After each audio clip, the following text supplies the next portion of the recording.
ਸਤਿ ਸ਼੍ਰੀ ਅਕਾਲ ਨਮਸਕਾਰ ਤੁਸੀਂ ਦੇਖ ਰਹੇ ਹੋ ਸਾਂਝਾ ਟੀਵੀ ਮੈਂ ਹਾਂ ਤੁਹਾਡੇ ਨਾਲ ਅਰਸ਼ਦੀਪ ਤੁਹਾਨੂੰ ਪਤਾ ਹੈ ਤੁਹਾਡਾ ਤੇ ਮੇਰਾ ਸਾਥ ਹਰ ਸ਼ੁੱਕਰਵਾਰ ਨੂੰ 7 ਵਜੇ ਤੋਂ ਲੈ ਕੇ 8 ਵਜੇ ਤੱਕ ਹੁੰਦਾ live talk show with Arshdeep ਲੈ ਕੇ ਮੈਂ ਫਿਰ ਤੋਂ ਹਾਜ਼ਰ ਹਾਂ ਤੇ ਅੱਜ ਇਸ ਪ੍ਰੋਗਰਾਮ ਦੇ ਵਿੱਚ ਗੱਲਬਾਤ ਇੱਕ ਦਮਦਾਰ ਸ਼ਖਸੀਅਤ ਦੇ ਨਾਲ ਹੋਵੇਗੀ ਇੱਕ ਅਜਿਹੀ ਸ਼ਖਸੀਅਤ ਦੇ ਨਾਲ ਹੋਵੇਗੀ ਜਿਨ੍ਹਾਂ ਤੋਂ ਬਹੁਤ ਕੁਝ ਸਿੱਖਣ ਨੂੰ ਮਿਲਦਾ ਹੈਗਾ ਆ ਹਾਲ ਹੀ ਦੇ ਵਿੱਚ ਅਸੀਂ ਦੇਖਿਆ ਕਿ BC ਦੇ ਵਿੱਚ ਇਲੈਕਸ਼ਨਸ ਹੋ ਕੇ ਹਟੀਆਂ ਨੇ ਤੇ ਉਹ ਇਲੈਕਟਡ ਵੀ ਹੋਏ ਨੇ ਹਾਲਾਂਕਿ ਰਿਜ਼ਲਟ ਆਉਣਾ ਬਾਕੀ ਹੈ ਪਰ ਕਾਫੀ ਸੀਟਾਂ ਦਾ ਕਹਿ ਸਕਦੇ ਹਾਂ ਵੋਟਾਂ ਦਾ ਫਰਕ ਹੈਗਾ ਆ ਸੋ ਆਲਰੇਡੀ ਇਲੈਕਟਡ ਡਿਕਲੇਅਰ ਕੀਤਾ ਜਾ ਚੁੱਕਿਆ ਹੈਗਾ ਆ NDP ਦੀ ਸਰਕਾਰ ਬਣੀ ਹੈ ਤੇ MLA 2017 ਦੇ ਵਿੱਚ ਵੀ ਬਣ ਚੁੱਕੇ ਨੇ ਤੇ ਹੁਣ 2020 ਦੀਆਂ ਜੋ ਸਨੈਪ ਇਲੈਕਸ਼ਨ ਹੋਈਆਂ ਸੀ ਉਹਦੇ ਵਿੱਚੋਂ ਵੀ ਜਿੱਤ ਹਾਸਲ ਕੀਤੀ ਹੈ ਜੇ ਉਹਨਾਂ ਦੀ ਗੱਲ ਕਰਾਂ ਤਾਂ 9 ਸਾਲ ਦੀ ਉਮਰ ਦੇ ਵਿੱਚ ਪੰਜਾਬ ਤੋਂ ਇੰਗਲੈਂਡ ਆਉਣਾ ਤੇ ਇੰਗਲੈਂਡ ਦੇ ਵਿੱਚ ਵੱਡੇ ਹੋਣਾ ਗ੍ਰੈਜੂਏਸ਼ਨ ਕਰਨੀ ਉੱਥੇ ਪੜ੍ਹਨਾ ਤੇ ਉਸ ਤੋਂ ਬਾਅਦ ਫਿਰ ਆਉਣਾ ਕੈਨੇਡਾ ਦੇ ਵਿੱਚ ਕੈਨੇਡਾ ਦਾ ਸਫ਼ਰ ਕੈਨੇਡਾ ਦੇ ਵਿੱਚ ਅਧਿਆਪਕ ਦੇ ਤੌਰ ਦੇ ਉੱਤੇ ਕੰਮ ਕੀਤਾ ਤੇ BC ਜੇ ਟੀਚਰ ਯੂਨੀਅਨ ਹੈਗੀ ਆ ਉਹਨਾਂ ਦੇ ਪ੍ਰਧਾਨ ਵੀ ਰਹੇ ਹੈਗੇ ਆ ਉਹਨਾਂ ਦੇ ਲਈ ਆਪਣੀ ਆਵਾਜ਼ ਚੁੱਕੀ ਹੈਗੀ ਆ ਬੱਚਿਆਂ ਦੇ ਨਾਲ ਕੰਮ ਕੀਤਾ ਹੈਗਾ ਆ ਸੋ ਮੈਂ ਗੱਲ ਕਰ ਰਹੀ ਹਾਂ ਜਿਨੀ ਸਿਮਸ ਦੀ ਆਓ ਉਹਨਾਂ ਦਾ ਸਵਾਗਤ ਕਰਦੇ ਹਾਂ ਤੇ ਉਹਨਾਂ ਦੇ ਨਾਲ ਗੱਲਬਾਤ ਕਰਦੇ ਹਾਂ ਜਿਨੀ ਸਵਾਗਤ ਹੈ ਜੀ Thank you. So first of all congratulations. Thank you. You know, when elections come, it's always an exciting time.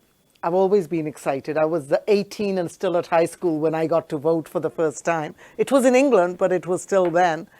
But I want to take this opportunity to thank the voters in Surrey Panorama and around the province.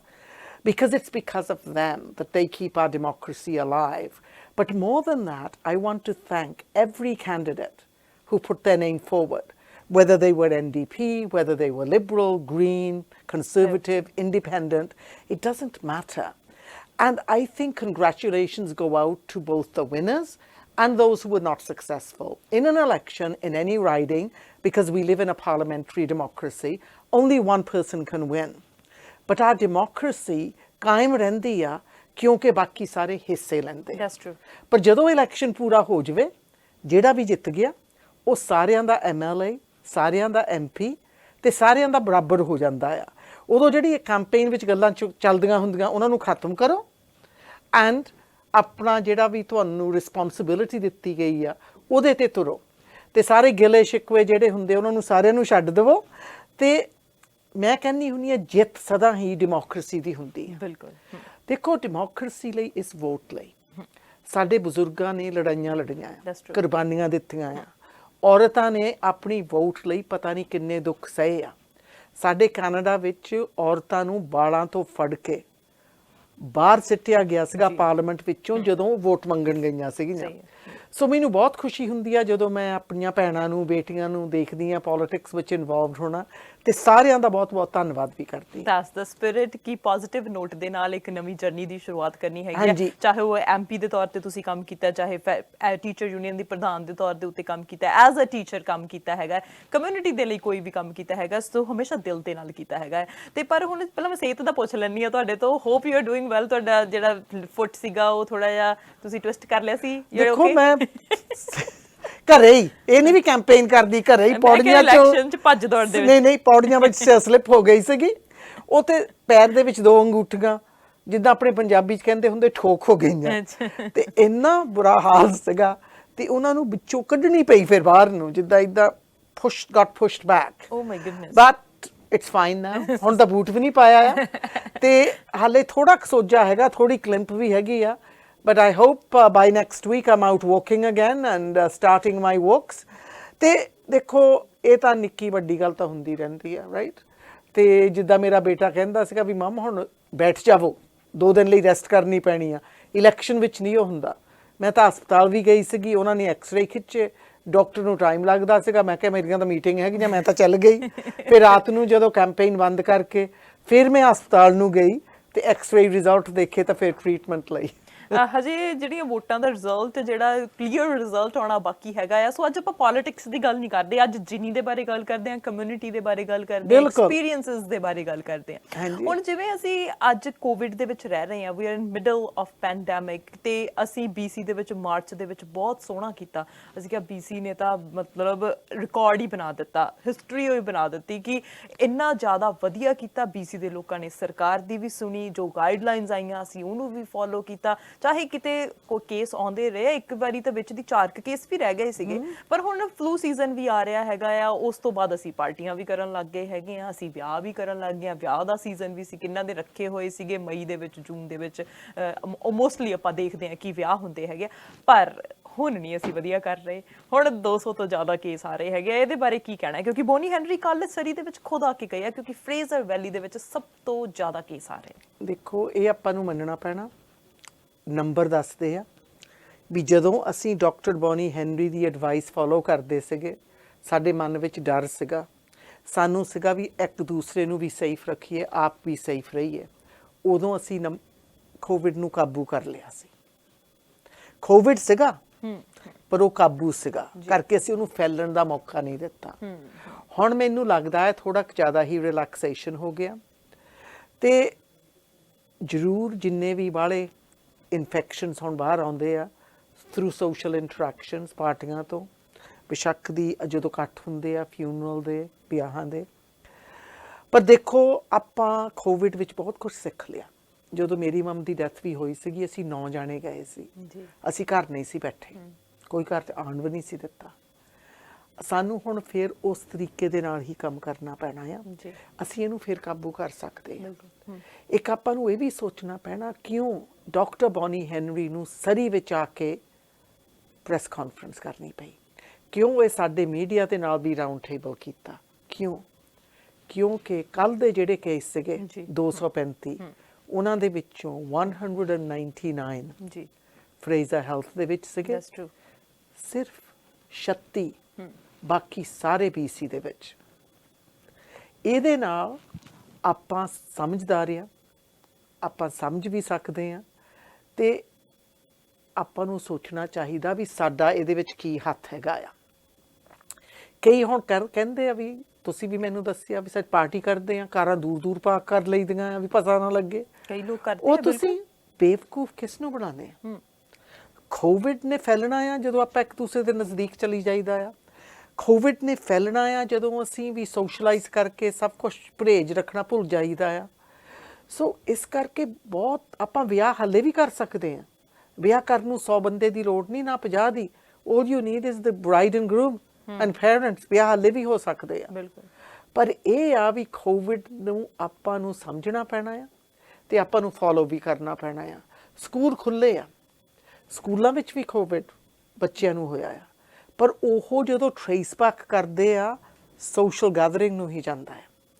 ਜਿਹੜੇ 700 ਬੰਦੇ ਰੱਖੇ ਸੀਗੇ to do monitoring, tracing, ਉਹ tracing ਕਰ ਰਹੇ ਆ ਵੀ ਕਿੱਥੋਂ ਸ਼ੁਰੂ ਹੋ ਰਿਹਾ ਆ। Social interactions, social gatherings, holes ਤਾਂਹੀਓ ਬੰਦ ਕੀਤੇ ਗਏ ਸੀਗੇ। ਹੁਣ ਦੇਖ ਲਓ, ਘਰਾਂ ਵਿੱਚ ਵੀ ਕਹਿ ਦਿੱਤਾ ਤੁਸੀਂ ਘਰ ਵਾਲੇ ਜਿੰਨੇ ਵੀ ਵਿੱਚ ਰਹਿੰਦੇ ਆ, ਪਰ ਵੱਧ ਤੋਂ ਵੱਧ 6 ਆਊਟਸਾਈਡਰਸ। ਇਹ ਨਹੀਂ ਵੀ ਅੱਜ ਮੇਰੇ ਆਹ 6 ਆ, ਕੱਲ ਨੂੰ ਮੈਂ ਹੋਰ 6 ਨੂੰ ਲੈ ਆਵਾਂ। 6 ਚੁਣ ਲਵੋ, ਜਿਹੜੇ 6 ਹੋਣਗੇ ਸੇਮ। ਇਹ ਨਹੀਂ ਵੀ 6 ਇਕੱਠੇ ਤੁਹਾਡੇ ਘਰ ਵਿੱਚ ਆਉਣ, ਇੱਕ ਦਿਨ 2 ਆ ਸਕਦੇ ਆ, ਦੂਸਰੇ ਦਿਨ ਦੂਸਰੇ 2, ਤੀਸਰੇ ਦਿਨ ਦੂਸਰੇ 2, ਪਰ ਉਹ 6 ਜਿਹੜੇ ਹੈਗੇ ਆ ਸੇਮ ਹੀ ਰਹਿਣ। ਤਾਂਹੀਓ ਕਹਿੰਦੇ ਸੇਫ 6 ਐਂਡ ਰੀਅਲੀ ਸਮਝ ਲਵੋ ਸੇਮ ਸੈਕਸ ਉਹੋ ਹੀ ਹੋਣ, ਨਹੀਂ ਤਾਂ ਕੋਈ ਫਰਕ ਨਹੀਂ ਪੈਣਾ। ਜਿੱਦਾਂ ਆਪਣੇ ਵਿਆਹ ਵੀ ਅੱਗੇ ਕਰਦੇ ਸੀਗੇ ਵੀ ਜਦੋਂ 50 ਕਿਹਾ ਸੀਗਾ, ਉਹ ਵੀ ਇਹ ਨਹੀਂ ਸੀ ਵੀ 50 ਹੋ ਸਕਦੇ ਆ, ਅਪ ਟੂ 50 ਜੇ ਤੁਸੀਂ 6 ਫੁੱਟ ਡਿਸਟੈਂਸ ਰੱਖ ਸਕਦੇ ਆ। ਪਰ ਕਈਆਂ ਨੇ ਤੇ ਮਾਹੌਲ ਬਣਾ ਲਿਆ 50 ਇੱਕ ਦਿਨ ਨੂੰ, ਡਿਫਰੈਂਟ 40 ਦੂਸਰੇ ਦਿਨ ਨੂੰ, ਤੇ ਡਿਫਰੈਂਟ 50 ਤੀਸਰੇ ਦਿਨ ਨੂੰ। ਸੋ ਇਹਦੇ ਨਾਲ ਵੀ ਬਹੁਤ ਫਰਕ ਪੈ ਗਿਆ ਆ। ਦੇਖੋ, ਆਪਾਂ ਸਾਰਿਆਂ ਨੂੰ ਆਪਣੇ ਵੱਲ ਵੀ ਦੇਖਣਾ ਪੈਣਾ ਹੈ, ਤੇ ਇੱਕ ਦੂਸਰੇ ਨੂੰ ਵੀ ਰੋਕਣਾ ਟੋਕਣਾ ਵੀ ਪੈਣਾ ਆ ਜੀ, ਕਿਉਂਕਿ ਇਹ ਜਿਹੜੀ ਬਿਮਾਰੀ ਹੈਗੀ ਆ ਨਾ, ਇਹਦਾ ਹੱਲ ਆਪਾਂ ਨੂੰ ਪਤਾ ਆ। ਕੋਈ ਵੈਕਸੀਨ ਨਹੀਂ ਆਈ, ਜੇ ਵੈਕਸੀਨ ਨਹੀਂ ਆਈ ਸਾਨੂੰ ਹੀ ਸੰਭਾਲਣਾ ਪੈਣਾ ਆ। ਅੱਜ ਜਦੋਂ ਨੰਬਰ 270 ਤੋਂ ਉੱਪਰ ਚੱਲ ਗਏ ਆ, ਇਟਸ ਸਕੈਰੀ। That's true. ਤੁਸੀਂ ਕੱਲ ਬੋਨੀ ਦੀ ਗੱਲ ਸੁਣੀ ਹੋਣੀ ਹੈ ਕਿ ਜਿਹੜੀ ਇੱਕ ਡੈਥ ਹੋਈ ਆ, ਉਹ ਡੈਥ ਪਤਾ ਕਿਸ ਤਰ੍ਹਾਂ ਹੋਈ ਹੈ ਕਿ ਉਹ ਪਹਿਲਾਂ ਆਪਣੇ ਘਰ ਦੇ ਵਿੱਚ ਕਿਸੇ ਨੂੰ ਆਉਣ ਨਹੀਂ ਦਿੰਦੇ ਸੀ।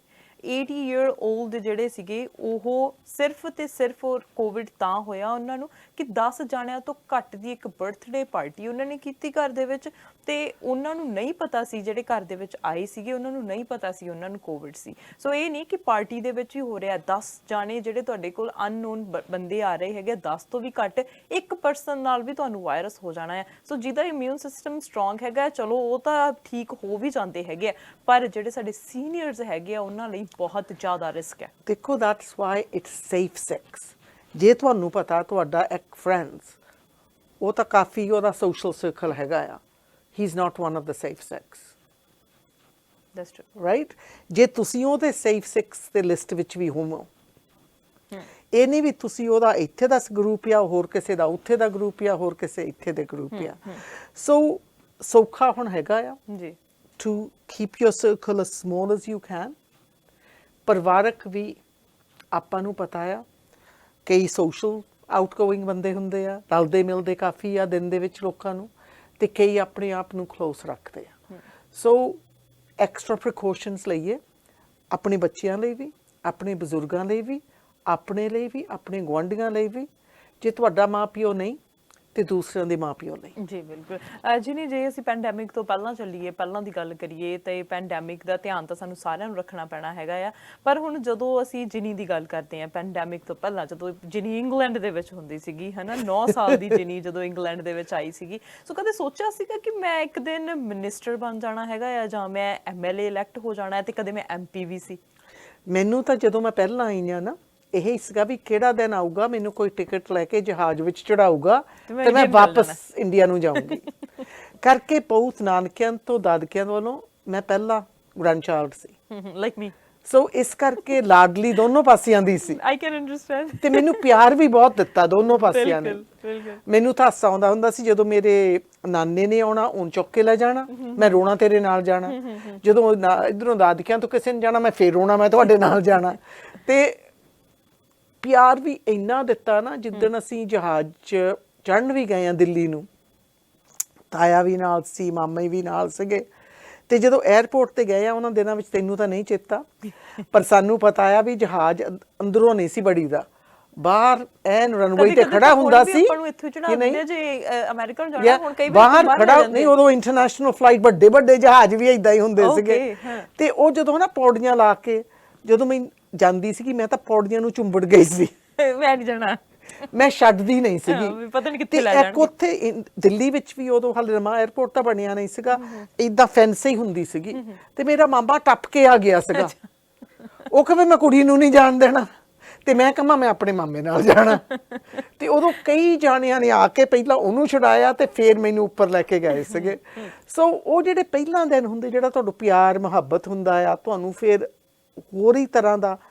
ਮੈਂ ਤਾਂ ਜਦੋਂ ਇੰਗਲੈਂਡ ਵਿੱਚ ਨਾ, ਉਹ ਵੈਨ ਵਿੱਚ ਸਾਨੂੰ ਡੈਡੀ ਹੋਣੀ ਲੈਣ ਆਏ ਸੀਗੇ, ਤੇ ਨਾਲ ਸਾਡੇ ਤਾਇਆ, ਤੇ ਘਰਾਂ 'ਚੋਂ ਤਾਇਆ ਲੱਗਦਾ ਸੀਗਾ, ਤਾਈ ਵੀ ਨਾਲ ਹੀ ਸੀਗੀ। ਤੇ ਮੈਂ ਤਾਂ ਅੱਖਾਂ ਬੰਦ ਕਰਕੇ ਬੈਠੀ ਸੀਗੀ। ਜਦੋਂ ਮੈਂ ਅੱਖਾਂ ਖੋਲ ਕੇ ਬਾਹਰ ਦੇਖਣਾ, ਮੈਂ ਕਿਹਾ ਇੱਥੇ ਤਾਂ ਕੋਈ ਵੀ ਨਾ ਰਵੇ, ਮੈਂ ਤਾਂ ਛੇਤੀ ਵੜ ਕੇ ਚੱਲ ਜਾਣਾ ਨਾ। ਇੱਕ ਹਨੇਰਾ ਬਹੁਤ ਸੀ, ਇੱਕ ਠੰਡ ਸੀਗੀ, ਅਕਤੂਬਰ ਦਾ ਮਹੀਨਾ ਸੀਗਾ, ਤੇ ਇੱਕ ਵਾਰ ਮੀਂਹ ਪੈ ਰਿਹਾ ਸੀਗਾ, ਇੱਕ ਛੱਤਾਂ ਸਾਰੀਆਂ ਏਦਾਂ ਸੀਗੀਆਂ। ਮੈਂ ਤਾਂ ਕਹਿ ਦਿੰਦੀ ਛੱਤਾਂ ਹੀ ਹੋਰ ਤਰ੍ਹਾਂ ਦੀਆਂ, ਆਪਾਂ ਉਹ ਦੇਖਿਆ ਨਹੀਂ ਹੁੰਦਾ ਨਾ ਇੰਡੀਆ ਦੇ ਵਿੱਚ। ਮੈਂ ਕਿਹਾ ਨਹੀਂ, ਮੈਂ ਤਾਂ ਪਿੰਡ ਮੁੜ ਕੇ ਆਪਣੇ ਜਾਣਾ, ਮੈਂ ਤਾਂ ਆਪਣੇ ਘਰ ਜਾ ਕੇ ਸੌਂਗੀ। ਤੇ ਮੈਨੂੰ ਬਹੁਤ ਚਿਰ ਰਿਹਾ, ਮੈਂ ਆਪਣੇ ਡੈਡੀ ਨੂੰ ਕਹਿੰਦੀ ਰਹਿੰਦੀ ਹੁੰਦੀ ਸੀ, ਡੈਡੀ ਮੈਨੂੰ ਭੇਜ ਦਿਓ ਪਲੀਜ਼, ਮੈਨੂੰ ਵਾਪਸ ਭੇਜ ਦਿਓ। ਤੇ ਮੈਂ ਚਿੱਠੀਆਂ ਵੀ ਬਹੁਤ ਲਿਖਣੀਆਂ ਪਹਿਲਾਂ ਆ ਕੇ ਆਪਣੇ ਨਾਨਕਿਆਂ ਨੂੰ, ਦਾਦਕਿਆਂ ਨੂੰ ਵੀ, ਮੈਨੂੰ ਵਾਪਸ ਲੈ ਆਵੋ, ਮੈਂ ਇੱਥੇ ਨਹੀਂ ਰਹਿਣਾ। ਪਰ ਹੌਲੀ ਹੌਲੀ ਤੁਹਾਡਾ ਵੀ ਉੱਥੇ ਰਿਸ਼ਤੇ ਬਣ ਜਾਂਦੇ ਆ, ਤੁਸੀਂ ਆਪਣੇ ਪੈਰ ਜੰਮ ਜਾਂਦੇ ਆ। ਸਕੂਲ ਵਿੱਚ ਜਾ ਕੇ ਬਹੁਤ ਮੁਸ਼ਕਲ ਸੀ ਉਦੋਂ, ਜਦੋਂ ਹੁਣ ਅਸੀਂ ਰੇਸਿਜ਼ਮ ਦੀ ਗੱਲ ਕਰਦੇ ਆ, ਕਿ ਬਹੁਤ ਜਾਣਿਆਂ ਤੋਂ ਸੁਣਿਆ ਆ ਕਿ ਉਹਨਾਂ ਦਿਨਾਂ ਦੇ ਵਿੱਚ ਜਿਹੜੇ ਪਹਿਲਾਂ ਆਏ ਸੀ ਉਹਨਾਂ ਨੇ ਬਹੁਤ ਰੇਸਿਜ਼ਮ ਫੇਸ ਕੀਤਾ ਹੈਗਾ। ਅਸੀਂ ਹਿਸਟਰੀ ਪੜ੍ਹਦੇ ਹੈਗੇ ਆ, ਤੁਹਾਡੇ ਨਾਲ ਇਦਾਂ ਦਾ ਕੁਝ ਹੋਇਆ? ਦੇਖੋ ਛੋਟੇ ਜਿਹੇ ਸੀਗੇ, ਜਦੋਂ ਪਹਿਲਾਂ ਐਲੀਮੈਂਟਰੀ ਸਕੂਲ ਤਾਂ ਮੈਂ ਆਪਣੇ 2 ਭਰਾਵਾਂ ਦੇ ਨਾਲ ਹੀ ਗਈ ਸੀਗੀ। ਤੇ ਉੱਥੇ ਉਹਨੇ ਜਿਹੜਾ head master C, he was very nice, ਬਹੁਤ ਵਧੀਆ ਤਰੀਕੇ ਦੇ ਨਾਲ ਸਾਨੂੰ ਕੀਤਾ, ਸਾਨੂੰ ਟੈਸਟ ਟੂਸਟ ਕਰਾਏ। ਮੈਂ ਤਾਂ ਉੱਥੇ ਥੋੜੇ ਕੁ ਮਹੀਨੇ ਲਈ ਸੀਗੀ। ਫਿਰ ਜਦੋਂ ਮੈਂ ਹਾਈ ਸਕੂਲ ਵੀ ਚੱਲ ਗਈ ਨਾ, ਦੇਖੋ ਜਿਹੜੇ ਦੂਸਰੇ ਬੱਚੇ ਆ, ਉਹ ਵੀ ਤੁਹਾਡੇ ਨਾਲ ਕੀ ਕਰਨ, ਤੁਹਾਨੂੰ ਬੋਲਣੀ ਨਹੀਂ ਆਉਂਦੀ। That's true. ਤੁਹਾਡੇ ਕੱਪੜੇ ਤਾਂ ਚੱਕ ਦੀ ਯੂਨੀਫਾਰਮ ਹੁੰਦੀ ਸੀ, ਪਾਏ ਹੁੰਦੇ ਸੀਗੇ, ਪਰ ਤੁਸੀਂ ਦਿਸਦੇ ਵੀ ਅਲੱਗ ਸੀਗੇ। ਹੋਰ ਕੋਈ ਤਾਂ ਉੱਥੇ ਨਿਆਣਾ ਹੀ ਹੈ ਨਹੀਂ ਸੀਗਾ। 2 ਸੀਗੇ ਫਰਮ ਜਮੈਕਾ, ਐਲੀਮੈਂਟਰੀ ਸਕੂਲ ਵਿੱਚ। ਜਦੋਂ ਮੈਂ ਹਾਈ ਸਕੂਲ ਚਲ ਗਈ ਹਾਂ, ਉੱਥੇ ਇੱਕ ਹਾਫ ਸਕਾਟਿਸ਼ ਹਾਫ ਜਮੈਕਨ ਕੁੜੀ ਸੀਗੀ, ਆਈਲੀਨ, ਤੇ ਨਾ ਤੁਸੀਂ ਉਹਨਾਂ ਨਾਲ ਗੱਲ ਕਰ ਸਕਦੇ ਸੀ, ਨਾ ਤੁਸੀਂ ਉਹਨਾਂ ਨੂੰ ਕੁਝ ਪੁੱਛ ਸਕਦੇ ਸੀ, ਨਾ ਉਹ ਤੁਹਾਡੇ ਨਾਲ ਬਾਹਲਾ ਮਿਲਦੇ ਹੁੰਦੇ ਸੀਗੇ। ਪਰ ਹੌਲੀ ਹੌਲੀ ਜਿੱਦਾਂ ਤੁਹਾਡੀ ਇੰਗਲਿਸ਼ ਆ ਗਈ, ਉੱਦਾਂ ਇੱਕ ਮੇਰੀ ਪਰਸਨੈਲਿਟੀ ਵੀ ਆਊਟ ਗੋਇੰਗ ਹੈ। ਮੈਂ ਸਪੋਰਟਸ ਵਿੱਚ ਵੀ ਵਧੀਆ ਸੀ, ਮੈਥ ਵਿੱਚ ਵੀ ਵਧੀਆ ਸੀਗੀ, ਤੇ ਮੈਨੂੰ ਸੀਗਾ ਜੇ ਮੈਨੂੰ ਨਾ ਕੋਈ ਬੁਲਾਉਂਦਾ ਸੀ, ਮੈਂ ਨਾਲ ਜਾ ਕੇ ਖੇਡਣ ਲੱਗ ਪੈਂਦੀ ਹੁੰਦੀ ਸੀਗੀ ਨਾ। ਤੇ ਇੱਕ ਜਦੋਂ ਤੁਸੀਂ ਸਪੋਰਟਸ ਵਿੱਚ ਵੀ ਹੋਵੋ, ਉਹਦੇ ਨਾਲ ਵੀ ਤੁਹਾਨੂੰ ਹੋ ਜਾਂਦਾ ਆ। ਪਰ ਕਈ ਸਾਲ ਮਗਰੋਂ ਜਦੋਂ ਮੇਰੇ ਭਰਾਵਾਂ ਨੇ ਦੱਸਿਆ ਵੀ ਉਹਨਾਂ ਨੂੰ ਕਿੱਦਾਂ ਮੁਸ਼ਕਲਾਂ ਸਹਿਣੀਆਂ ਪਈਆਂ ਰੇਸਿਜ਼ਮ, ਉਹ ਬੋਇਜ਼ ਸਕੂਲ ਸੀਗੇ, ਲਾਗੇ ਹੀ ਸੀਗਾ, Campion school for girls, Campion school for boys, ਉਹਨਾਂ ਨੂੰ ਬਹੁਤ ਕੁਝ ਸਹਿਣਾ ਪਿਆ। ਉਹ ਮੈਨੂੰ ਕਹਿੰਦੇ ਹੁੰਦੇ ਸੀ ਤੇਰੇ ਨਾਲ ਵੀ ਹੁੰਦਾ ਆ, ਪਰ ਤੈਨੂੰ ਦਿਸਦਾ ਨਹੀਂ। It depends on personality as well. ਨੋ ਹੁੰਦਾ ਸੀ, ਪਰ ਮੇਰੇ ਮਨ ਵਿੱਚ ਵਾਲਾ ਗਿਆ ਹੀ ਨਹੀਂ, ਕਰਕੇ ਮੇਰੀ ਪਰਸਨੈਲਿਟੀ ਵੀ ਇਦਾਂ ਦੀ ਸੀਗੀ। ਤੇ ਜਦੋਂ ਮੇਰੇ ਮਨ ਵਿੱਚ ਗਿਆ ਨਾ, ਮੈਨੂੰ ਬਹੁਤ ਦੁੱਖ ਹੋਇਆ। ਉਦੋਂ ਹੋਇਆ ਵੀ ਜਦੋਂ ਨਵੀਆਂ ਕੁੜੀਆਂ ਸਾਡੇ ਆਉਣ ਲੱਗ ਪਈਆਂ ਉੱਥੇ, ਯੂਗੈਂਡਾ ਤੋਂ ਬਹੁਤ ਲੋਕ ਆਏ, ਕੈਨੀਆ ਤੋਂ ਆਏ, ਤੇ ਇੰਡੀਆ ਤੋਂ ਵੀ। ਉਦੋਂ ਮੇਰੇ ਇੰਗਲਿਸ਼ ਕਾਫੀ ਸੀਗੀ, I was head of my class, you know, it was fine. Sports ਵਿੱਚ ਵੀ ਕਾਫੀ ਸੀ। ਪਰ ਜਦੋਂ ਕੁੜੀਆਂ ਆਈਆਂ ਨਾ, ਮੈਨੂੰ ਅੱਜ ਤੱਕ ਵੀ ਚੇਤਾ, ਕੁੜੀ ਦਾ ਨਾਂ ਰਣਜੀਤ ਸੀ। ਉਹ ਜਦੋਂ ਅੰਦਰ ਵੜੀ ਤਾਂ ਮੈਂ ਉਹਦੇ ਇੱਦਾਂ ਹੱਥ ਫੜਿਆ ਸੀ, ਬੈਠੀਆਂ ਸੀਗੀਆਂ ਟੇਬਲ ਤੇ ਖਾਣਾ ਖਾਂਦੀਆਂ ਸੀਗੀਆਂ। ਆਈ ਵਾਜ਼ ਪ੍ਰੀਫੈਕਟ ਦੈਨ। ਉਹ ਬਾਕੀ ਪ੍ਰੀਫੈਕਟ ਮੇਰੇ ਨਾਲ ਸਾਰੇ ਬੈਠੇ ਸੀਗੇ, ਕਹਿੰਦੇ ਫੈਲ ਜਾਵੋ। ਮੈਂ ਕਿਹਾ ਕਿਉਂ? We don't want those people sitting with us. ਆਪਣੀਆਂ ਦੋ ਕੁੜੀਆਂ ਸੀਗੀਆਂ, ਤੇ ਮੈਂ ਉਹਨਾਂ ਵੱਲ ਦੇਖਿਆ, ਮੈਂ ਕਿਹਾ ਵਾਈ ਨਾਟ? ਕਹਿੰਦੇ they're ਇੰਡੀਅਨ। ਮੈਂ ਕਿਹਾ so am I। ਮੈਂ ਕਿਹਾ I'm from India too, I'm Indian, I'm sitting here। ਮੈਂ ਇੰਗਲਿਸ਼ ਵਿੱਚ ਹੀ ਕਿਹਾ ਉਹਨਾਂ ਨੂੰ ਨਾ, ਉਦੋਂ ਇੰਗਲਿਸ਼ ਹੀ, ਤੇ ਉਹ ਕਹਿੰਦੇ no, you're one of us। ਉਹ one of us ਕਹਿਣਾ ਸੌਖਾ ਬਹੁਤ ਆ, ਪਰ ਉਹਦਾ ਦੁੱਖ ਜਿੱਦਾਂ ਮੇਰੇ ਦਿਲ ਨੂੰ ਲੱਗਿਆ ਨਾ, ਵੀ ਇਹਨਾਂ ਨੇ ਮੈਨੂੰ ਐਕਸੈਪਟ ਨਹੀਂ ਕੀਤਾ। ਜਿਹੜਾ ਮੇਰੇ ਹਿੱਸਾ ਹੈਗਾ ਇੰਡੀਅਨ ਦਾ, ਉਹ ਨਹੀਂ ਇਹਨਾਂ ਨੇ ਐਕਸੈਪਟ ਕੀਤਾ, ਵੀ ਇਹਨਾਂ ਨੂੰ ਜੋ ਕੁਛ ਬਾਹਰੋਂ ਦਿਸਦਾ ਆ ਉਹੋ ਹੀ ਐਕਸੈਪਟ ਕੀਤਾ ਆ, my outgoing personality and that kind of thing. ਤੇ ਮੈਂ ਘਰ ਜਾ ਕੇ ਵੀ ਰੋਈ ਜਦੋਂ ਮੈਂ ਆਪਣੇ ਡੈਡ ਨੂੰ ਦੱਸਿਆ। ਮੈਂ ਕਿਹਾ ਡੈਡ, ਮੈਨੂੰ ਪਹਿਲੀ ਵਾਰੀ ਮਹਿਸੂਸ ਹੋਇਆ ਵੀ ਆਹ ਜਿਹੜੇ ਮੇਰੀ ਫਰੈਂਡਸ ਆ, ਵੀ ਉਹਨਾਂ ਦੀ ਸੋਚ ਕਿੱਦਾਂ ਦੀ ਆ। ਤੇ ਮੈਂ ਉਹਨਾਂ ਨਾਲ ਲੜੀ ਵੀ ਉਦਣ। ਮੈਂ ਕਿਹਾ ਦੈਨ ਮੈਂ ਵੀ ਨਹੀਂ ਇੱਥੇ ਬਹਿਣਾ। ਮੈਂ ਕਿਹਾ why should I sit here then, because I'm not one of you। ਇਹਦੇ ਲਈ ਵੀ ਸਟਰੋਂਗ ਹੋਣਾ ਪੈਣਾ, ਕਿਉਂਕਿ ਤੁਸੀਂ ਕਹਿੰਦਾ ਮੇਰੇ ਫਰੈਂਡ ਆ, ਕਿਸੇ ਨੂੰ ਕਹੀ ਜਾਂਦੇ ਆ ਠੀਕ ਹੈ, ਕਹਿੰਦੇ ਮੈਂ ਕਿਹਾ ਮੈਂ ਵੀ ਫਿਰ ਉਹਨਾਂ ਦੇ, ਮੈਂ ਵੀ ਉਹਨਾਂ ਦੇ ਨਾਲ ਜਾ ਕੇ ਟੇਬਲ ਤੇ ਬੈਠ ਜਾਂਦੀ। ਕਿ no you can't do that, you can't do that। ਤੇ ਮੈਂ ਜਾਣ ਕੇ ਫਿਰ ਉਸ ਕੁੜੀ ਨਾਲ ਬਹੁਤ ਹੀ ਟਾਈਮ ਸਪੈਂਡ ਕੀਤਾ। ਜਦੋਂ ਪਲੇ ਟਾਈਮ ਵੀ ਹੋ ਜਾਣਾ, ਉਹਨਾਂ ਦਿਨਾਂ ਵਿੱਚ ਲੰਚ ਟਾਈਮ ਵੀ 1.5 ਘੰਟਾ ਹੁੰਦਾ ਸੀਗਾ, ਮੈਂ ਜਾਣ ਕੇ ਉਹਨਾਂ ਨਾਲ ਟੋਲਣਾ, ਉਹਨਾਂ ਦੇ ਨਾਲ ਗੱਲਬਾਤ ਕਰਨੀ, ਸਾਡੀ ਫਰੈਂਡਸ਼ਿਪ ਵੀ ਪੈ ਗਈ ਫਿਰ, ਰਾਈਟ। ਬਟ ਉਹ ਜਿਹੜਾ ਦੁੱਖ ਮੈਂ ਮਹਿਸੂਸ ਕੀਤਾ ਨਾ, ਬਹੁਤ ਜ਼ਿਆਦਾ ਸੀ।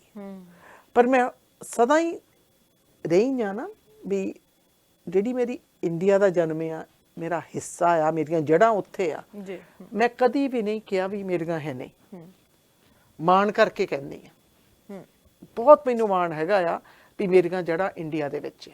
ਬਿਲਕੁਲ ਓਨਾ ਹੀ ਮਾਣ ਮੈਨੂੰ ਹੈਗਾ ਵੀ ਮੇਰੀ ਪਰਵਰਿਸ਼ ਇੰਗਲੈਂਡ ਵਿੱਚ ਹੋਈ ਹੈ। ਪਰ ਇਹ ਹੋ ਕੇ ਵੀ ਮੈਨੂੰ ਕਦੀ ਵੀ ਦੋਨਾਂ ਕੰਟਰੀਆਂ ਦੀ ਪੋਲਿਟਿਕਸ ਵਿੱਚ ਕਦੀ ਦਿਲਚਸਪੀ ਨਹੀਂ ਰਹੀ। ਮੈਂ ਸੱਚ ਦੱਸ ਦਿੰਦੀ ਆ, ਕਿਉਂਕਿ ਨਾ ਮੈਂ ਉੱਥੇ ਰਹਿਣਾ, ਨਾ ਮੈਂ ਮੁੜ ਕੇ ਉੱਥੇ ਜਾਣਾ ਆ, ਨਾ ਹੀ ਮੈਨੂੰ ਉੱਥੇ ਦੇ ਪੋਲਿਟਿਕਸ ਦਾ ਬੜਾ ਪਤਾ ਆ। ਇੰਗਲੈਂਡ ਦਾ ਰੀਨੀਅਨ ਗੱਲ ਦਾ ਪਤਾ ਪੋਲਿਟਿਕਸ ਦਾ। ਫਿਰ ਵੀ ਜਦੋਂ ਉੱਥੇ ਹੁਣ ਵੋਟਾਂ ਵੀ ਪੈਣ, ਨਾ ਮੈਂ ਕਦੀ ਕਿਸੇ ਨੂੰ ਫੋਨ ਕੀਤਾ, ਨਾ ਵਾਸਤਾ, ਟੀਵੀ ਤੇ ਦੇਖ ਲਈਦਾ ਆ। ਅਜੇ ਤੁਸੀਂ ਇਨ ਟੱਚ ਹੈਗੇ ਆਪਣੇ ਫਰੈਂਡਸ ਤੇ? ਯੈਸ, ਜਿਹੜੇ ਤੁਹਾਡੇ ਯੂਨੀਵਰਸਿਟੀ ਫਰੈਂਡਸ ਹੁੰਦੇ ਆ ਨਾ, ਉਹ ਤੁਹਾਡੀ ਫਰੈਂਡਸ਼ਿਪ ਸਰਕਲ ਬਹੁਤ ਹੀ ਕਲੋਜ਼ ਹੁੰਦਾ ਆ। ਇੱਕ ਇੰਗਲੈਂਡ ਵਿੱਚ ਮੇਰੇ ਕਾਫੀ ਰਿਸ਼ਤੇਦਾਰੀ ਵੀ ਹਾਲੇ ਹੈਗੀ ਆ। ਮੇਰੇ ਮਾਸੀ ਦੇ 6 ਬੱਚੇ ਸੀਗੇ, 4 ਉੱਥੇ ਹੀ ਹਾਲੇ ਰਹਿੰਦੇ, ਰਾਈਟ। ਮੇਰੇ ਫਰਸਟ ਕਜ਼ਨਸ ਉੱਥੇ ਰਹਿੰਦੇ ਆ ਬਹੁਤ ਸਾਰੇ, ਮੇਰੇ ਮਮਸ ਦੇ ਫਰਸਟ ਕਜ਼ਨਸ।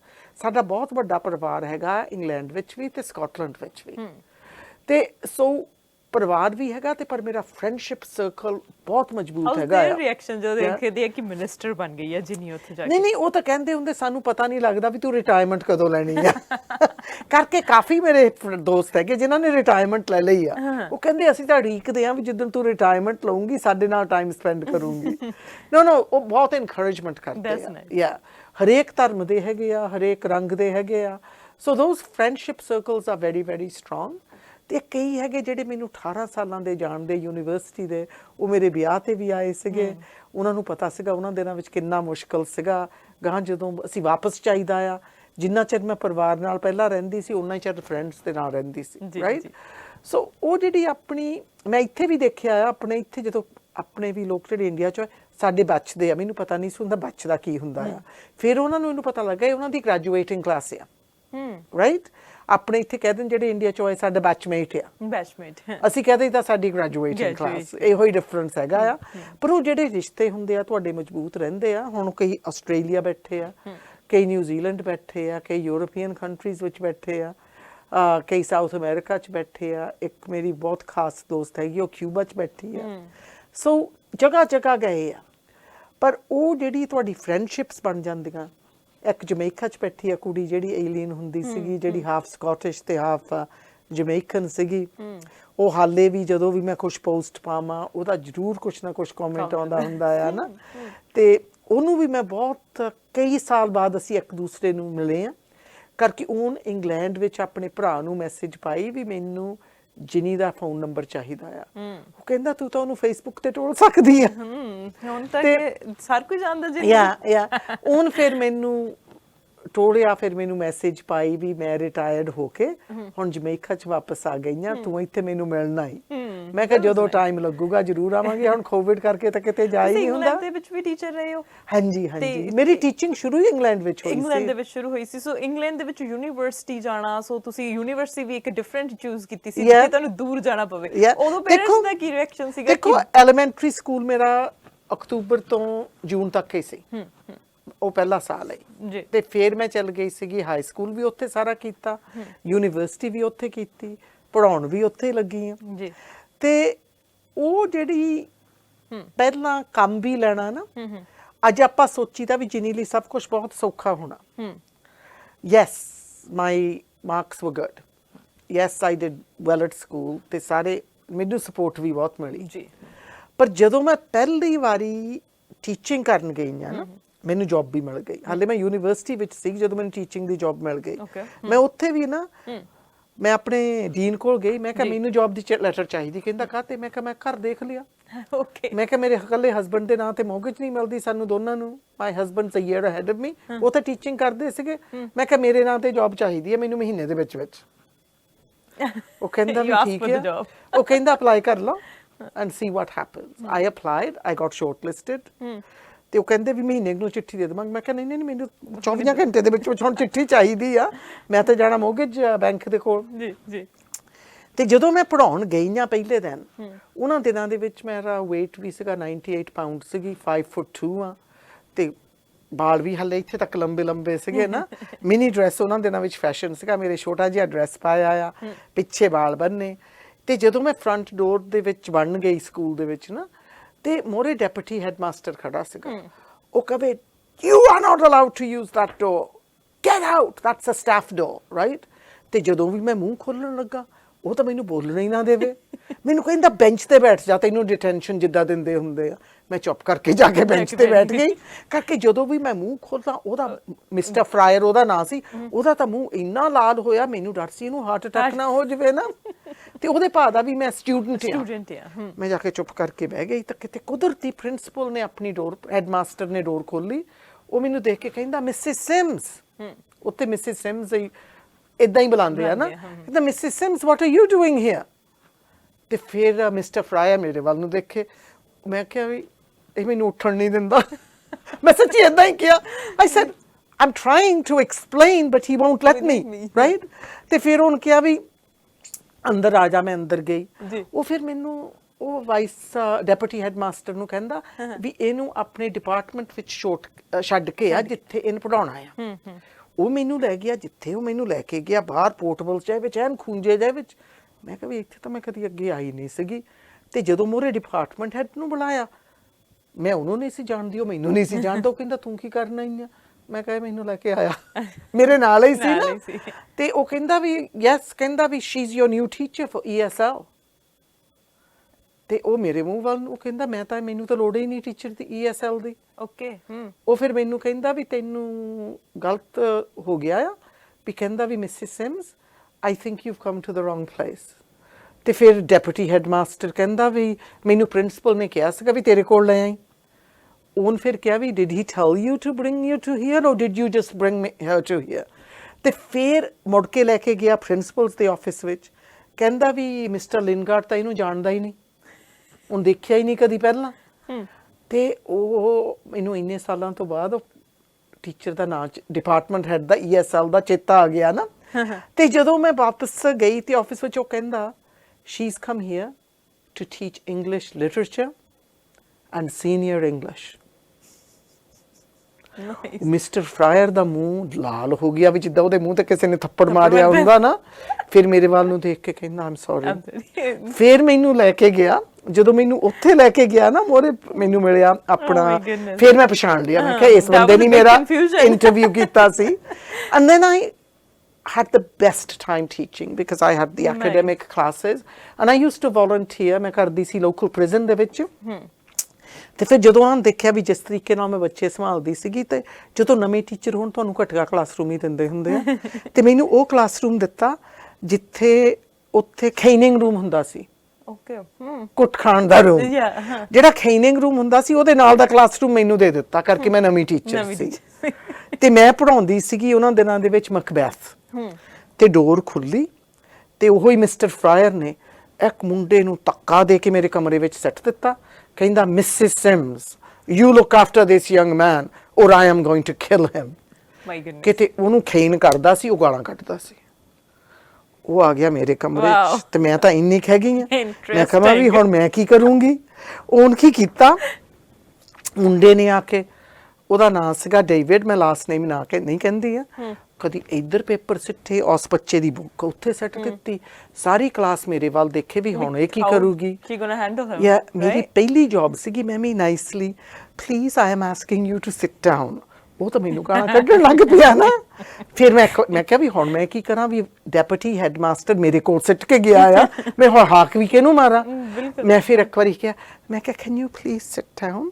ਤੇ ਉਹ ਤਾਂ ਗਾਲਾਂ ਕੱਢਣ ਲੱਗ ਪਿਆ। ਤੇ ਇੱਕ ਲੜਕੀ ਬੈਠੀ ਸੀ, ਉਹ ਕਹਿੰਦੀ ਵੀ you have to sit down. ਤੇ ਉਹ ਤਾਂ ਉਹਦੇ ਦੁਆਲੇ ਹੋ ਗਿਆ। ਮੈਂ ਜਾ ਕੇ ਫਿਰ ਉਹਦੇ ਲਾਗੇ ਖੜੀ ਹੋ ਕੇ ਉਹ ਤੇ ਕਾਲਰ ਫੜ ਲਿਆ, ਜਿਹੜਾ ਕਿਸੇ ਟੀਚਰ ਨੂੰ ਫੜਨਾ ਨਹੀਂ ਚਾਹੀਦਾ। ਇਹ ਹੈਗੀ ਆ ਗੱਲ ਬਹੁਤ ਪੁਰਾਣੀ 74 ਦੀ ਗੱਲ ਆ ਨਾ। ਤੇ ਮੈਂ ਉਹਨੂੰ ਕਿਹਾ, ਮੈਂ ਕਿਹਾ if you don't sit down I am going to throw you out of that window. ਪਤਾ ਨਹੀਂ ਮੇਰੇ ਮੂੰਹ ਚੋਂ ਕਿੱਦਾਂ ਗੱਲ ਨਿਕਲ ਗਈ ਨਾ। ਸਟਰੋਂਗਨੈਸ। ਤੇ ਵੀ ਤੇ ਕੁਦਰਤੀ ਨਾ ਜਿਹੜੇ ਬੱਚੇ ਬੈਠੇ ਸੀਗੇ ਉਹਨਾਂ ਨੂੰ ਪਤਾ ਸੀ ਮੈਂ ਜੂਡੋ ਕਲੱਬ ਰਨ ਕਰਦੀ ਸੀ ਸਕੂਲ ਦੇ ਵਿੱਚ ਹੀ। ਤੇ ਉਹਨਾਂ ਨੇ ਰੌਲਾ ਪਾ ਦਿੱਤਾ ਵੀ ਤੂੰ ਬੈਠ ਜਾ, ਨਹੀਂ ਇਹਨ ਸੱਚੀ ਤੈਨੂੰ ਸੱਟ ਦੇਣਾ ਆ। She knows judo. ਉਹ ਮੈਨੂੰ ਕਹਿੰਦਾ ਯੂ ਵੁਡਨਟ ਡੇਅਰ। ਮੈਂ ਵੀ ਕੋਈ ਉਹਦੀ ਅੱਖਾਂ ਵਿੱਚ ਅੱਖ ਮਿਲਾ ਕੇ ਕਿਹਾ, ਮੈਂ ਕਿਹਾ ਜਸਟ ਟਰਾਈ ਮੀ। ਓ ਮਾਈ ਗॉड। ਸੰਡਰ ਕਿਰਨ ਬਣਾ ਜੀ। ਪਰ ਮੈਂ ਅੰਦਰੋਂ ਇੰਨਾ ਕੰਬਦੀ ਸੀਗੀ, ਇੰਨਾ ਕੰਬਦੀ ਸੀਗੀ ਵੀ ਮੈਂ ਕਹਿ ਤਾਂ ਦਿੱਤਾ ਮੈਂ ਤਾਂ ਕਦੇ ਹੀ ਨਹੀਂ ਸਕਦੀ। ਨਹੀਂ ਮੈਂ ਉਹਨੂੰ ਥਰੋ ਕਰ ਸਕਦੀ ਸੀ ਜੂਡੋ ਵੱਲੋਂ, ਪਰ ਟੀਚਰਸ ਹੋ ਕੇ ਵੀ ਮੈਂ ਧਮਕੀ ਨਹੀਂ ਦੇ ਸਕਦੀ। ਮੇਰਾ ਤਾਂ ਅੰਦਰੋਂ ਕੰਬਾਂ ਤੇ ਮੈਨੂੰ ਤਾਂ ਪਸੀਨਾ ਏਦਾਂ ਆਇਆ ਪਿਆ ਨਾ। ਕੁਦਰਤੀ ਮੁੰਡੇ ਨੇ ਕਰਕੇ ਕਲਾਸ ਨੇ ਰੌਲਾ ਪਾ ਦਿੱਤਾ। ਉਹ ਕਹਿੰਦਾ ਪੁੱਟ ਮੀ ਡਾਊਨ ਤੇ ਪਰੇ ਜਾ ਕੇ ਪਿੱਛੇ ਜਾ ਕੇ ਬੈਠ ਗਿਆ। ਤੇ ਬਹੁਤ ਹੀ ਉਦੋਂ ਮੇਰਾ ਮਨ ਅਪਸੈਟ ਹੋਇਆ ਵੀ ਮੈਂ ਕਿੱਦਾਂ ਆਪਣੇ ਉੱਪਰ ਆਪਣਾ ਜਿਹੜਾ ਵੀ ਹੁੰਦਾ ਵੀ how could I do this. ਪਰ ਉਹ ਬੱਚੇ ਦੇ ਨਾਲ ਮੇਰਾ ਇੰਨਾ ਪਿਆਰ ਹੋ ਗਿਆ ਨਾ, ਜਦੋਂ ਮੈਂ ਉਹਦੇ ਨਾਲ ਮਗਰੋਂ ਗੱਲ ਕਰਨ ਲੱਗੀ ਤੇ ਪਤਾ ਲੱਗਾ ਵੀ ਉਹਨੂੰ ਤਾਂ ਪੜ੍ਹਨਾ ਵੀ ਨਹੀਂ ਆਉਂਦਾ। 15 ਸਾਲਾਂ ਦਾ ਬੱਚਾ, ਹੀ couldn't read one word। ਫਿਰ ਪਤਾ ਲੱਗਦਾ ਵੀ ਉਹਦੀ ਮਾਂ ਪ੍ਰੋਸਟੀਟਿਊਟ ਸੀ, ਉਹਦਾ father in and out of prison ਸੀਗਾ। ਉਹ ਆਪਣੀ ਮਾਂ ਲਈ ਕਸਟਮਰ ਲੈ ਕੇ ਆਉਂਦਾ ਹੁੰਦਾ ਸੀ ਲੋਂਡਰਮੈਟ ਤੋਂ। ਤੇ ਕਹਿੰਦਾ ਸਾਨੂੰ ਰੋਜ਼ ਰਾਤ ਨੂੰ ਜਦੋਂ ਪਿਓ ਬਾਹਰ ਹੁੰਦਾ ਆ ਬਦਲਣਾ ਰਹਿੰਦਾ ਵੀ ਪਤਾ ਨਹੀਂ ਪਿਓ ਕਦੋਂ ਆ ਕੇ ਘਰ ਵਿੱਚ ਕੁੱਟ-ਕਟਾਪਾ ਹੋਵੇ। ਤੇ ਹੌਲੀ ਹੌਲੀ ਉਹ ਜਦੋਂ ਮੈਨੂੰ ਪਤਾ ਲੱਗ ਗਿਆ ਉਹਨੂੰ ਪੜ੍ਹਨਾ ਨਹੀਂ ਸੀ ਆਉਂਦਾ, ਫਿਰ ਮੈਨੂੰ ਜਦੋਂ ਜਦ ਤੱਕ ਮਿਸਟਰ ਫਰਾਇਰ ਆ ਗਿਆ, ਮਿਸਟਰ ਫਰਾਇਰ ਉਹਨੂੰ ਚੁੱਪ ਕਰਕੇ ਪਿੱਛੇ ਬੈਠ ਕੇ ਦੇਖ ਕੇ ਕਹਿੰਦਾ Mrs sims you can keep David. Last ਨਾਂ ਲਿਆ। ਕਹਿੰਦਾ you can keep David for the rest of the term। ਮੈਂ ਕਹਾਂ ਮੇਰੇ ਨਾਲ ਕੀ ਹੋ ਗਿਆ ਨਾ ਵੀ ਮੈਨੂੰ ਇੰਨੀ ਵੱਡੀ। ਪਰ ਫਿਰ ਉਸ ਬੱਚੇ ਨੂੰ ਮੈਂ ਤਾਂ ਹਾਈ ਸਕੂਲ ਟੀਚਰ ਸੀਗੀ, ਮੈਨੂੰ ਨਹੀਂ ਸੀ ਪਤਾ ਵੀ ਬੱਚਿਆਂ ਨੂੰ ਕਿੱਦਾਂ ਪੜ੍ਹਨਾ ਸਿਖਾਉਣਾ ਆ। ਮੈਂ ਘਰ ਜਾ ਕੇ ਸਿੱਖਿਆ, ਮੈਂ ਗੇਮਾਂ ਬਣਾਈਆਂ ਜਿਹੜਾ ਉਹ ਇਕੱਲਾ ਬੈਠ ਕੇ ਪਿੱਛੇ ਸਾਰਾ ਦਿਨ ਕਰਦਾ ਰਵੇ ਤੇ ਐਂਡ ਆਫ ਦ ਡੇ ਤੇ ਮੈਂ 1 ਘੰਟਾ ਉਹਨੂੰ ਪੜਾਉਣਾ ਇਕੱਲੇ ਨੂੰ, ਜਦੋਂ ਬਾਕੀ ਬੱਚੇ ਚਲ ਜਾਣ, ਵੀ ਉਹਨੂੰ ਪਤਾ ਨਾ ਲੱਗੇ ਵੀ ਬਾਕੀ ਬੱਚਿਆਂ ਨੂੰ ਵੀ ਇਹਨੂੰ ਪੜ੍ਹਨਾ ਨਹੀਂ ਆਉਂਦਾ। ਜਿੱਦਣ ਉਹ ਪਹਿਲਾ ਸੈਂਟੈਂਸ ਪੜ੍ਹਿਆ, ਅਸੀਂ ਦੋਨੋਂ ਜਾਣੇ ਇਦਾਂ ਰੋਏ, ਤੂੰ ਸਮਝ ਨਹੀਂ ਸਕਦੀ। ਮੇਰੇ ਹੁਣ ਵੀ ਅੱਖਾਂ 'ਚ ਪਾਣੀ ਆ ਜਾਂਦਾ। So nice of you. ਤਾਂ ਫਿਰ ਮੈਂ ਉਹਨੂੰ ਕਮਿਟਮੈਂਟ ਕੀਤੀ ਸੀਗੀ ਵੀ ਜਿੱਦਣ ਤੂੰ ਪੜ੍ਹਨ ਲੱਗ ਪਿਆ, ਮੈਂ ਤੈਨੂੰ ਸੀ ਸਾਈਡ ਤੇ ਲੈ ਕੇ ਜਾਊਂਗੀ। ਆਪਣੇ ਇੱਥੇ ਬੀਚ ਤੇ ਕਹਿ ਜਾਂਦੇ ਆ, ਉੱਥੇ ਬੀਚ ਬਹੁਤ ਦੂਰ ਸੀ, 2 ਘੰਟੇ ਦੀ ਡਰਾਈਵ ਸੀ। ਮੈਂ ਉਹਨੂੰ ਉੱਥੇ ਬੀਚ ਤੇ ਲੈ ਕੇ ਗਈ। ਜਦ ਤੱਕ ਉਹ ਮੁੰਡਾ 16 ਕੁ ਸਾਲਾਂ ਦਾ, ਉਹਦਾ ਬਰਥਡੇ ਹੋ ਹਟਿਆ ਸੀਗਾ, ਉਹ ਪਾਣੀ ਵਿੱਚ ਇਦਾਂ ਕੱਪੜੇ ਪਾ ਕੇ ਖੇਲਿਆ ਨਾ ਜਿੱਦਾਂ 2 ਸਾਲ ਦਾ ਬੱਚਾ ਖੇਲਦਾ ਹੁੰਦਾ ਹੈ। ਤੇ ਮੇਰਾ ਹਸਬੈਂਡ ਇੰਨਾ ਡਰੇ, ਕਹਿੰਦਾ ਮੁੰਡੇ ਕੋ ਰੈਕੋਰਡ ਵੀ ਹੈਗਾ ਆ, ਤੂੰ ਇਹਨੂੰ ਪ੍ਰਿਜ਼ਨ ਤੋਂ ਵੀ ਹਟਾ ਹਟੀ ਆ, ਤੂੰ ਉਹਨੂੰ ਉੱਥੇ ਮਿਲਣ ਵੀ ਜਾਂਦੀ ਰਹੀ ਆ, ਤੇ ਕਹਿੰਦਾ ਵੀ ਹੁਣ ਤੂੰ ਇਹਨੂੰ ਘਰ, ਮੈਂ ਕਿਹਾ ਵੀ ਇਹਨੂੰ ਘਰ ਲੈ ਕੇ ਜਾਣਾ ਪੈਣਾ, ਇਹਦੇ ਸਾਰੇ ਕੱਪੜੇ ਗਿੱਲੇ ਆ, ਮੈਨੂੰ ਕਿੱਦਾਂ ਛੱਡ ਕੇ ਆਵਾਂ। ਫਿਰ ਉਹਨੂੰ ਘਰ ਲਿਜਾ ਕੇ ਉਹਦੇ ਕੱਪੜੇ, ਆਪਣੇ ਹਸਬੈਂਡ ਦੇ ਉਹਨੂੰ ਕੱਪੜੇ ਦਿੱਤੇ, ਤੇ ਫਿਰ ਉਹਨੂੰ ਬਾਹਰ ਛੱਡ ਕੇ ਆਏ। ਮੋਰਲ ਆਫ ਦ ਸਟੋਰੀ ਕਿ ਜੇ ਤੁਸੀਂ ਕੋਈ ਚੀਜ਼ ਕਰਨ ਨੂੰ ਠਾਣ ਲਓ ਤਾਂ ਤੁਸੀਂ ਕਰ ਸਕਦੇ ਹੈਗੇ ਆ, ਪਰ ਜੇ ਕਿਸੇ ਦੀ ਹੈਲਪ ਕਰਨ ਦਾ ਤੁਸੀਂ ਸੋਚਿਆ ਹੈਗਾ ਤਾਂ ਤੁਸੀਂ ਕਰ ਸਕਦੇ ਹੈਗੇ। ਜੇ ਤੁਸੀਂ ਉਸ ਦਿਨ ਉਹਨੂੰ ਉੱਥੇ ਹੀ ਛੱਡ ਦਿੰਦੇ ਤਾਂ ਮੈਨੂੰ ਲੱਗਦਾ ਕਿਸੇ ਨੇ ਪੁੱਛਣਾ ਵੀ ਨਹੀਂ ਸੀ। Today he is a successful man. ਮੈਂ ਜਦੋਂ ਵੀ ਇੰਗਲੈਂਡ ਨੂੰ ਜਾਵਾਂ ਮੈਨੂੰ ਮਿਲਦਾ ਆ, ਫੋਨ ਤੇ ਬੇਸ਼ੱਕ ਦੀ ਹੋਵੇ, ਉਹਦੇ ਘਰ ਬੇਟੀ ਆ, ਬੇਟਾ ਆ, ਹੀ ਇਜ਼ ਅ ਮਕੈਨਿਕ। ਉਹ ਸਦਾ ਹੀ ਕਹਿੰਦਾ ਜੇ ਉਦਣ ਤੂੰ ਮੈਨੂੰ ਨਾ ਮਿਲਦੀ ਨਾ, ਤੇ ਕਹਿੰਦਾ ਸ਼ਾਇਦ ਮੈਂ ਵੀ ਆਪਣੇ ਡੈਡ ਵਾਂਗੂ ਪ੍ਰਿਜ਼ਨ ਵਿੱਚ ਹੀ ਰਹਿਣਾ ਸੀ। ਸੋ ਜਦੋਂ ਇਹ ਸੋਚਦੀ ਆ ਨਾ, ਮੈਨੂੰ ਲੱਗਦਾ ਆ ਵੀ ਟੀਚਿੰਗ ਤੋਂ ਵਧੀਆ ਕੋਈ ਦੁਨੀਆ ਵਿੱਚ ਕੰਮ ਹੀ ਹੈ ਨਹੀਂ। ਬਿਲਕੁਲ। ਡਾਕਟਰਸ, ਨਰਸਿਸ ਬਹੁਤ ਮਹਾਨ ਆ, ਪਰ ਜਿਹੜਾ ਟੀਚਿੰਗ ਦੇ ਵਿੱਚ ਰੁਤਬਾ ਹੈਗਾ ਆ ਨਾ, ਜਿਹੜਾ ਤੁਹਾਨੂੰ ਇੱਕ ਮੌਕਾ ਮਿਲਦਾ ਆ ਇਨਸਾਨ ਦੀ ਲਾਈਫ ਬਦਲਣ ਨੂੰ। ਬਿਲਕੁਲ। ਇੰਡੀਆ ਦੇ ਵਿੱਚ ਕਹਿੰਦੇ ਹੁੰਦੇ ਸੀ ਨਾ, ਜਦੋਂ ਅਸੀਂ ਕੁਝ ਵੀ ਟੀਚਰ ਬਾਰੇ ਲਿਖਣਾ ਹੁੰਦਾ ਸੀ ਤਾਂ ਕਹਿੰਦੇ ਹੁੰਦੇ ਸੀ ਅਧਿਆਪਕ ਉਸ ਕੈਂਡਲ ਦੀ ਤਰ੍ਹਾਂ, ਉਸ ਮੋਮਬੱਤੀ ਦੀ ਤਰ੍ਹਾਂ, ਜਿਹੜਾ ਖੁਦ ਤਾਂ ਜਲਦਾ ਹੈਗਾ ਪਰ ਰੋਸ਼ਨੀ ਸਾਰਿਆਂ ਨੂੰ ਦਿੰਦਾ ਹੈਗਾ। ਸੋ ਟੀਚਰ ਨੂੰ ਬਹੁਤ ਕੁਝ ਕਰਨਾ ਪੈਂਦਾ ਹੈਗਾ। ਸੋ ਟੀਚਰ ਤੁਸੀਂ ਕੈਨੇਡਾ ਦੇ ਵਿੱਚ ਆ ਕੇ ਵੀ ਕੰਟੀਨਿਊ ਕੀਤਾ ਹੈਗਾ, ਟੀਚਰ ਫੈਡਰੇਸ਼ਨ ਦੇ ਤੁਸੀਂ ਪ੍ਰਧਾਨ ਵੀ ਰਹੇ ਹੋ। ਐਜ਼ ਅ ਵੂਮਨ ਜੇ ਮੈਂ ਕਹਾਂ, ਕਿੰਨੇ ਕੁ ਚੈਲੰਜਸ ਨੂੰ ਫੇਸ ਕਰਨਾ ਪਿਆ? ਕਿਉਂਕਿ ਅਸੀਂ ਹਜੇ ਵੀ ਦੇਖਦੇ ਹਾਂ ਕਿ ਮੈਨ ਡੋਮੀਨੇਟਿੰਗ ਸੋਸਾਇਟੀ ਹੈਗੀ ਹੈ ਸਾਡੀ। ਅਸੀਂ ਜੇ ਕਿਤੇ ਕੰਮ ਕਰਨ ਵੀ ਜਾਈਏ, ਕਈ ਵਾਰੀ ਵੂਮਨ ਦੇਖ ਕੇ ਸਾਨੂੰ ਕਹਿ ਦਿੱਤਾ ਜਾਂਦਾ ਵੀ ਇਹਦੇ ਤੋਂ ਤਾਂ ਕੀ ਹੋਣਾ ਆ। ਤਾਂ ਤੁਹਾਨੂੰ ਇਦਾਂ ਦੀ ਕੋਈ ਚੀਜ਼ ਫੇਸ ਕਰਨੀ ਪਈ? ਦੇਖੋ, ਹਰੇਕ ਔਰਤ ਨੂੰ ਕਰਨੀ ਪੈਂਦੀ ਆ, ਕਰਕੇ ਜਿਹੜੀ ਸਿਸਟਮ ਹੈਗੀ ਆ, ਉਹ ਹੈਗੀ ਆ ਬਾਲੀ ਮਰਦਾਂ ਦੀ ਬਣਾਈ, ਤੇ ਹਾਲੇ ਵੀ ਜਿਹੜਾ ਮਰਦ ਹੈਗਾ ਆ ਉਹ ਸਿਸਟਮ ਨੂੰ ਕਾਬੂ ਕਰਕੇ ਬੈਠਾ ਹੈ। ਪਰ ਇਹਦਾ ਵਿੱਚ ਆਪਾਂ ਨੂੰ ਵੀ ਹੌਸਲਾ ਕਰਕੇ ਮੋਹਰੇ ਹੋਣਾ ਪੈਣਾ ਆ, ਤੇ ਇੱਕ ਦੂਸਰੇ ਦਾ ਸਾਥ ਦੇਣਾ ਪੈਣਾ ਆ। ਤੇ ਜਿਹੜੇ ਸਾਡੇ ਭਰਾ ਆ ਉਹ ਵੀ ਬਹੁਤ ਸਪੋਰਟ ਕਰਦੇ ਆ। ਮੈਨੂੰ ਬਹੁਤ ਸੀਗੀ ਜਿਚਕ ਜਦੋਂ ਮੈਂ ਇੱਥੇ ਖੜੀ ਹੋਣ ਨੂੰ ਆਈ ਹਾਂ, ਵੀ ਪੋਲਿਟਿਕਸ ਵਾਲੀ ਆਪਣੀ ਕਮਿਊਨਿਟੀ ਵਿੱਚ ਮੈਂ ਨਹੀਂ ਕਰਦੇ ਵੀ ਕਿੱਦਾਂ ਮੁਸ਼ਕਲਾਂ ਹੋਣਗੀਆਂ। ਮੇਰਾ ਸਾਥ ਬਹੁਤ ਦਿੱਤਾ ਕਮਿਊਨਿਟੀ ਨੇ ਵੀ, ਮੈਨ ਐਂਡ ਵੂਮੈਨ। ਤੇ ਹੁਣ ਮੈਨੂੰ ਹੈਗਾ ਆ ਵੀ ਮੇਰੇ ਨਾਲ ਵੂਮੈਨ ਐਂਡ ਮੈਨ ਬਰਾਬਰ ਖੜੇ ਆ। ਤੇ ਇੱਕ ਗੱਲ ਮੈਂ ਜ਼ਰੂਰ ਕਹਿ ਦਊਂਗੀ ਵੀ ਕਈ ਸਵਾਲ ਉੱਠਦੇ ਆ ਇਲੈਕਸ਼ਨਾਂ ਵਿੱਚ। ਪਹਿਲੇ ਇਲੈਕਸ਼ਨ ਵਿੱਚ ਉੱਠਿਆ ਗਿਆ ਸੀਗਾ ਵੀ ਇਹ ਵਿਆਹ ਗੋਰੇ ਨਾਲ ਕਰਾਇਆ ਹੈ। ਮੈਂ ਤਾਂ ਉਦੋਂ ਵੀ ਕਿਹਾ ਸੀ, ਮੈਂ ਕਿਹਾ ਮੈਂ ਕਿਹੜਾ ਲੁਕੋ ਕੇ ਰੱਖਿਆ। ਮੈਨੂੰ ਕਈਆਂ ਨੇ ਕਿਹਾ ਸੀ ਤੂੰ ਨਾ ਹੋਠੀ ਵਰਤ ਕੇ ਸਰੀ ਵਿੱਚ ਖੜੀ ਹੋ ਜਾਂ ਹਾਈਫਨੇਟ ਕਰ ਲਾ। ਮੈਂ ਕਿਹਾ ਜਦੋਂ ਮੈਂ ਸ਼ੁਰੂ ਤੋਂ ਹਾਈਫਨੇਟ ਨਹੀਂ ਕੀਤਾ, 71 ਦੇ ਵਿੱਚ ਇਹ ਰਿਵਾਜ ਹੈ ਨਹੀਂ ਸੀਗਾ, ਉਦੋਂ ਤਾਂ ਆਟੋਮੈਟਿਕਲੀ ਤੁਹਾਡਾ ਪਾਸਪੋਰਟ ਸਭ ਕੁਝ ਬਣ ਕੇ ਆ ਜਾਂਦਾ ਸੀਗਾ ਨਵੇਂ ਨਾਂ ਤੇ ਨਾ। ਤੇ ਮੈਂ ਕਿਹਾ ਵੀ ਮੈਂ ਨਾਂ ਨਹੀਂ ਬਦਲਣਾ। ਜੇ ਲੋਕਾਂ ਨੂੰ ਮੈਂ ਨਾਂ ਦਿਸੂੰਗੀ ਵੀ ਮੈਂ ਕੌਣ ਆ, ਉਹ ਨਾਂ ਦੇ ਵਿੱਚ ਨਹੀਂ ਹੁੰਦਾ ਤੁਹਾਡੇ, ਰਾਈਟ। ਸੋ ਇਹ ਵੀ ਹੁੰਦਾ ਬਾਜੇ ਵੇਲੇ ਵੀ ਤੁਹਾਨੂੰ ਆ ਜਾਂਦਾ ਆ ਵੀ ਕਰਕੇ ਜਿਹੜੀ ਮੈਨਸ ਦੀ ਗੈਦਰਿੰਗ ਹੁੰਦੀ ਆ ਉਹ ਥੋੜੀ ਡਿਫਰੈਂਟ ਤਰੀਕੇ ਨਾਲ ਹੁੰਦੀ ਆ। ਸੋ ਇਸ ਕਰਕੇ ਸਾਨੂੰ ਧਿਆਨ ਵੀ ਰੱਖਣਾ ਪੈਂਦਾ ਆ ਥੋੜਾ, because in our community specially ਉੱਥੇ ਸਭ ਕੁਝ ਚੱਲਦਾ, ਸ਼ਰਾਬ ਵੀ ਚੱਲਦੀ ਆ, ਸਭ ਕੁਝ। ਸੋ ਇਹ ਨਹੀਂ ਵੀ ਮੈਂ ਨਹੀਂ ਜਾਂਦੀ, but I am always very very conscious that as a woman, and I must admit ਸਾਰਿਆਂ ਨੇ ਮੈਨੂੰ ਪ੍ਰੋਟੈਕਟ ਵੀ ਬਹੁਤ ਕੀਤਾ ਆ। ਤੇ ਪਰ ਇੱਕ ਗੱਲ ਇਹ ਵੀ ਹੈਗੀ ਆ ਵੀ ਔਰਤ ਨੂੰ ਸਦਾ ਹੀ ਸਾਹਮਣਾ ਕਰਨਾ ਪੈਣਾ ਹੈ। ਹਾਲੇ ਵੀ ਉਹਦੇ ਮੋਹਰੇ ਰੁਕਾਵਟਾਂ ਹੈਗੀਆਂ ਆ, ਕਰਕੇ ਹਾਲੇ ਵੀ ਸਮਾਜ ਵਿੱਚ ਹੈਗਾ, ਸਿਰਫ ਆਪਣੇ ਸਮਾਜ 'ਚ ਨਹੀਂ, ਸਾਰੀ ਸੋਸਾਇਟੀ ਵਿੱਚ ਕਹਿੰਦੇ ਆ ਕਿ ਸਭ ਕੁਝ ਬਰਾਬਰ ਹੋ ਗਿਆ, ਔਰਤਾਂ ਨੂੰ ਕੁਝ ਨਹੀਂ ਹੋਇਆ ਬਰਾਬਰ ਸਮਝਿਆ ਜਾਂਦਾ, ਉਹਨਾਂ ਨੂੰ ਬਰਾਬਰੀ ਦਾ ਹੱਕ ਮਿਲਦਾ ਹੈਗਾ। ਪਰ ਕਿਤੇ ਨਾ ਕਿਤੇ ਜਦੋਂ ਅਸੀਂ ਰੀਅਲ ਲਾਈਫ ਵਿੱਚ ਚੀਜ਼ਾਂ ਨੂੰ ਫੇਸ ਕਰਨਾ ਹੁੰਦਾ ਤੇ ਲੱਗਦਾ ਹੁੰਦਾ ਕਿ ਨਹੀਂ, ਅਜੇ ਵੀ ਅਸੀਂ ਬਹੁਤ ਪਿੱਛੇ ਹਾਂ। ਦੇਖੋ, ਮੈਂ ਨਹੀਂ ਕਹਿੰਦੀ ਵੀ ਔਰਤ ਹਾਲੇ ਬਹੁਤ ਪਿੱਛੇ ਆ, ਪਰ ਮੈਂ ਕਹਿੰਦੀ ਆ ਵੀ ਜਿਹੜੀ ਸਾਡੇ ਇੰਸਟੀਟਿਊਸ਼ਨਸ ਆ ਉਹਦੇ ਵਿੱਚ ਹਾਲੇ ਸੁਧਾਰ ਆਉਣ ਵਾਲਾ ਆ। That's true. ਮੈਂ ਸਿਰਫ ਆਪਣੀ ਕਮਿਊਨਿਟੀ ਦੀ ਨਹੀਂ ਗੱਲ ਕਰਦੀ, ਤੁਸੀਂ ਬੋਇਨ ਮਾਂ ਦੀ ਸਟੋਰੀ ਦੇਖ ਲਵੋ। ਜ਼ੂਮ ਕਾਨਫਰੰਸ ਦੇ ਵਿੱਚ ਆਪਣੇ ਸਿਆਸਤ ਦੇ ਵੱਡੇ ਤੋਂ ਵੱਡੇ ਲੀਡਰ ਬੈਠ ਕੇ ਮਖੌਲ ਕਰ ਰਹੇ ਸੀਗੇ ਇੱਕ ਨੌਜਵਾਨ MLA ਤੇ। ਉਹਦੇ ਨਾਲ ਦਰਦ ਵੀ ਹੋਇਆ, ਦੁੱਖ ਵੀ ਲੱਗਾ। ਸੋ ਇਹ ਨਹੀਂ ਵੀ ਉਹਨਾਂ ਨੇ ਇਹ ਨਹੀਂ ਸਮਝਿਆ ਵੀ ਉਹ ਜੇ ਇੱਕ ਸਿਆਣੇ ਸੀਨੀਅਰ ਦੇ ਨਾਲ ਬੈਠ ਕੇ ਗੱਲ ਕਰਦੀ ਆ, who's got a hearing issue, ਵੀ ਉਹ ਕਿਸ ਤਰੀਕੇ ਦੇ ਨਾਲ ਗੱਲ ਕਰਦੀ ਆ। ਉਹਨਾਂ ਨੇ ਉਹਨੂੰ ਗਲਤ ਪੇਸ਼ ਕਰਨ ਦੀ ਕੋਸ਼ਿਸ਼ ਕੀਤੀ, ਉਹ ਬੈਕਫਾਇਰ ਹੋ ਗਈ। ਮੈਂ ਤਾਂ ਹਾਲੇ ਵੀ ਕਹੂੰਗੀ ਵੀ ਉਹ ਵੀ ਔਰਤ ਨੇ ਕੀਤਾ। ਮੈਂ ਬਹੁਤ ਲੱਕੀ ਹਾਂ, ਮੈਨੂੰ really good role models ਮਿਲੇ, both men and women. My dad, my best supporter, role model.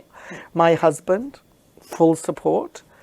My kids, women mentors and male mentors, both in apne community and other communities. Like when I was with the BCTF, I had amazing mentors in the labor movement who I could trust and turn to.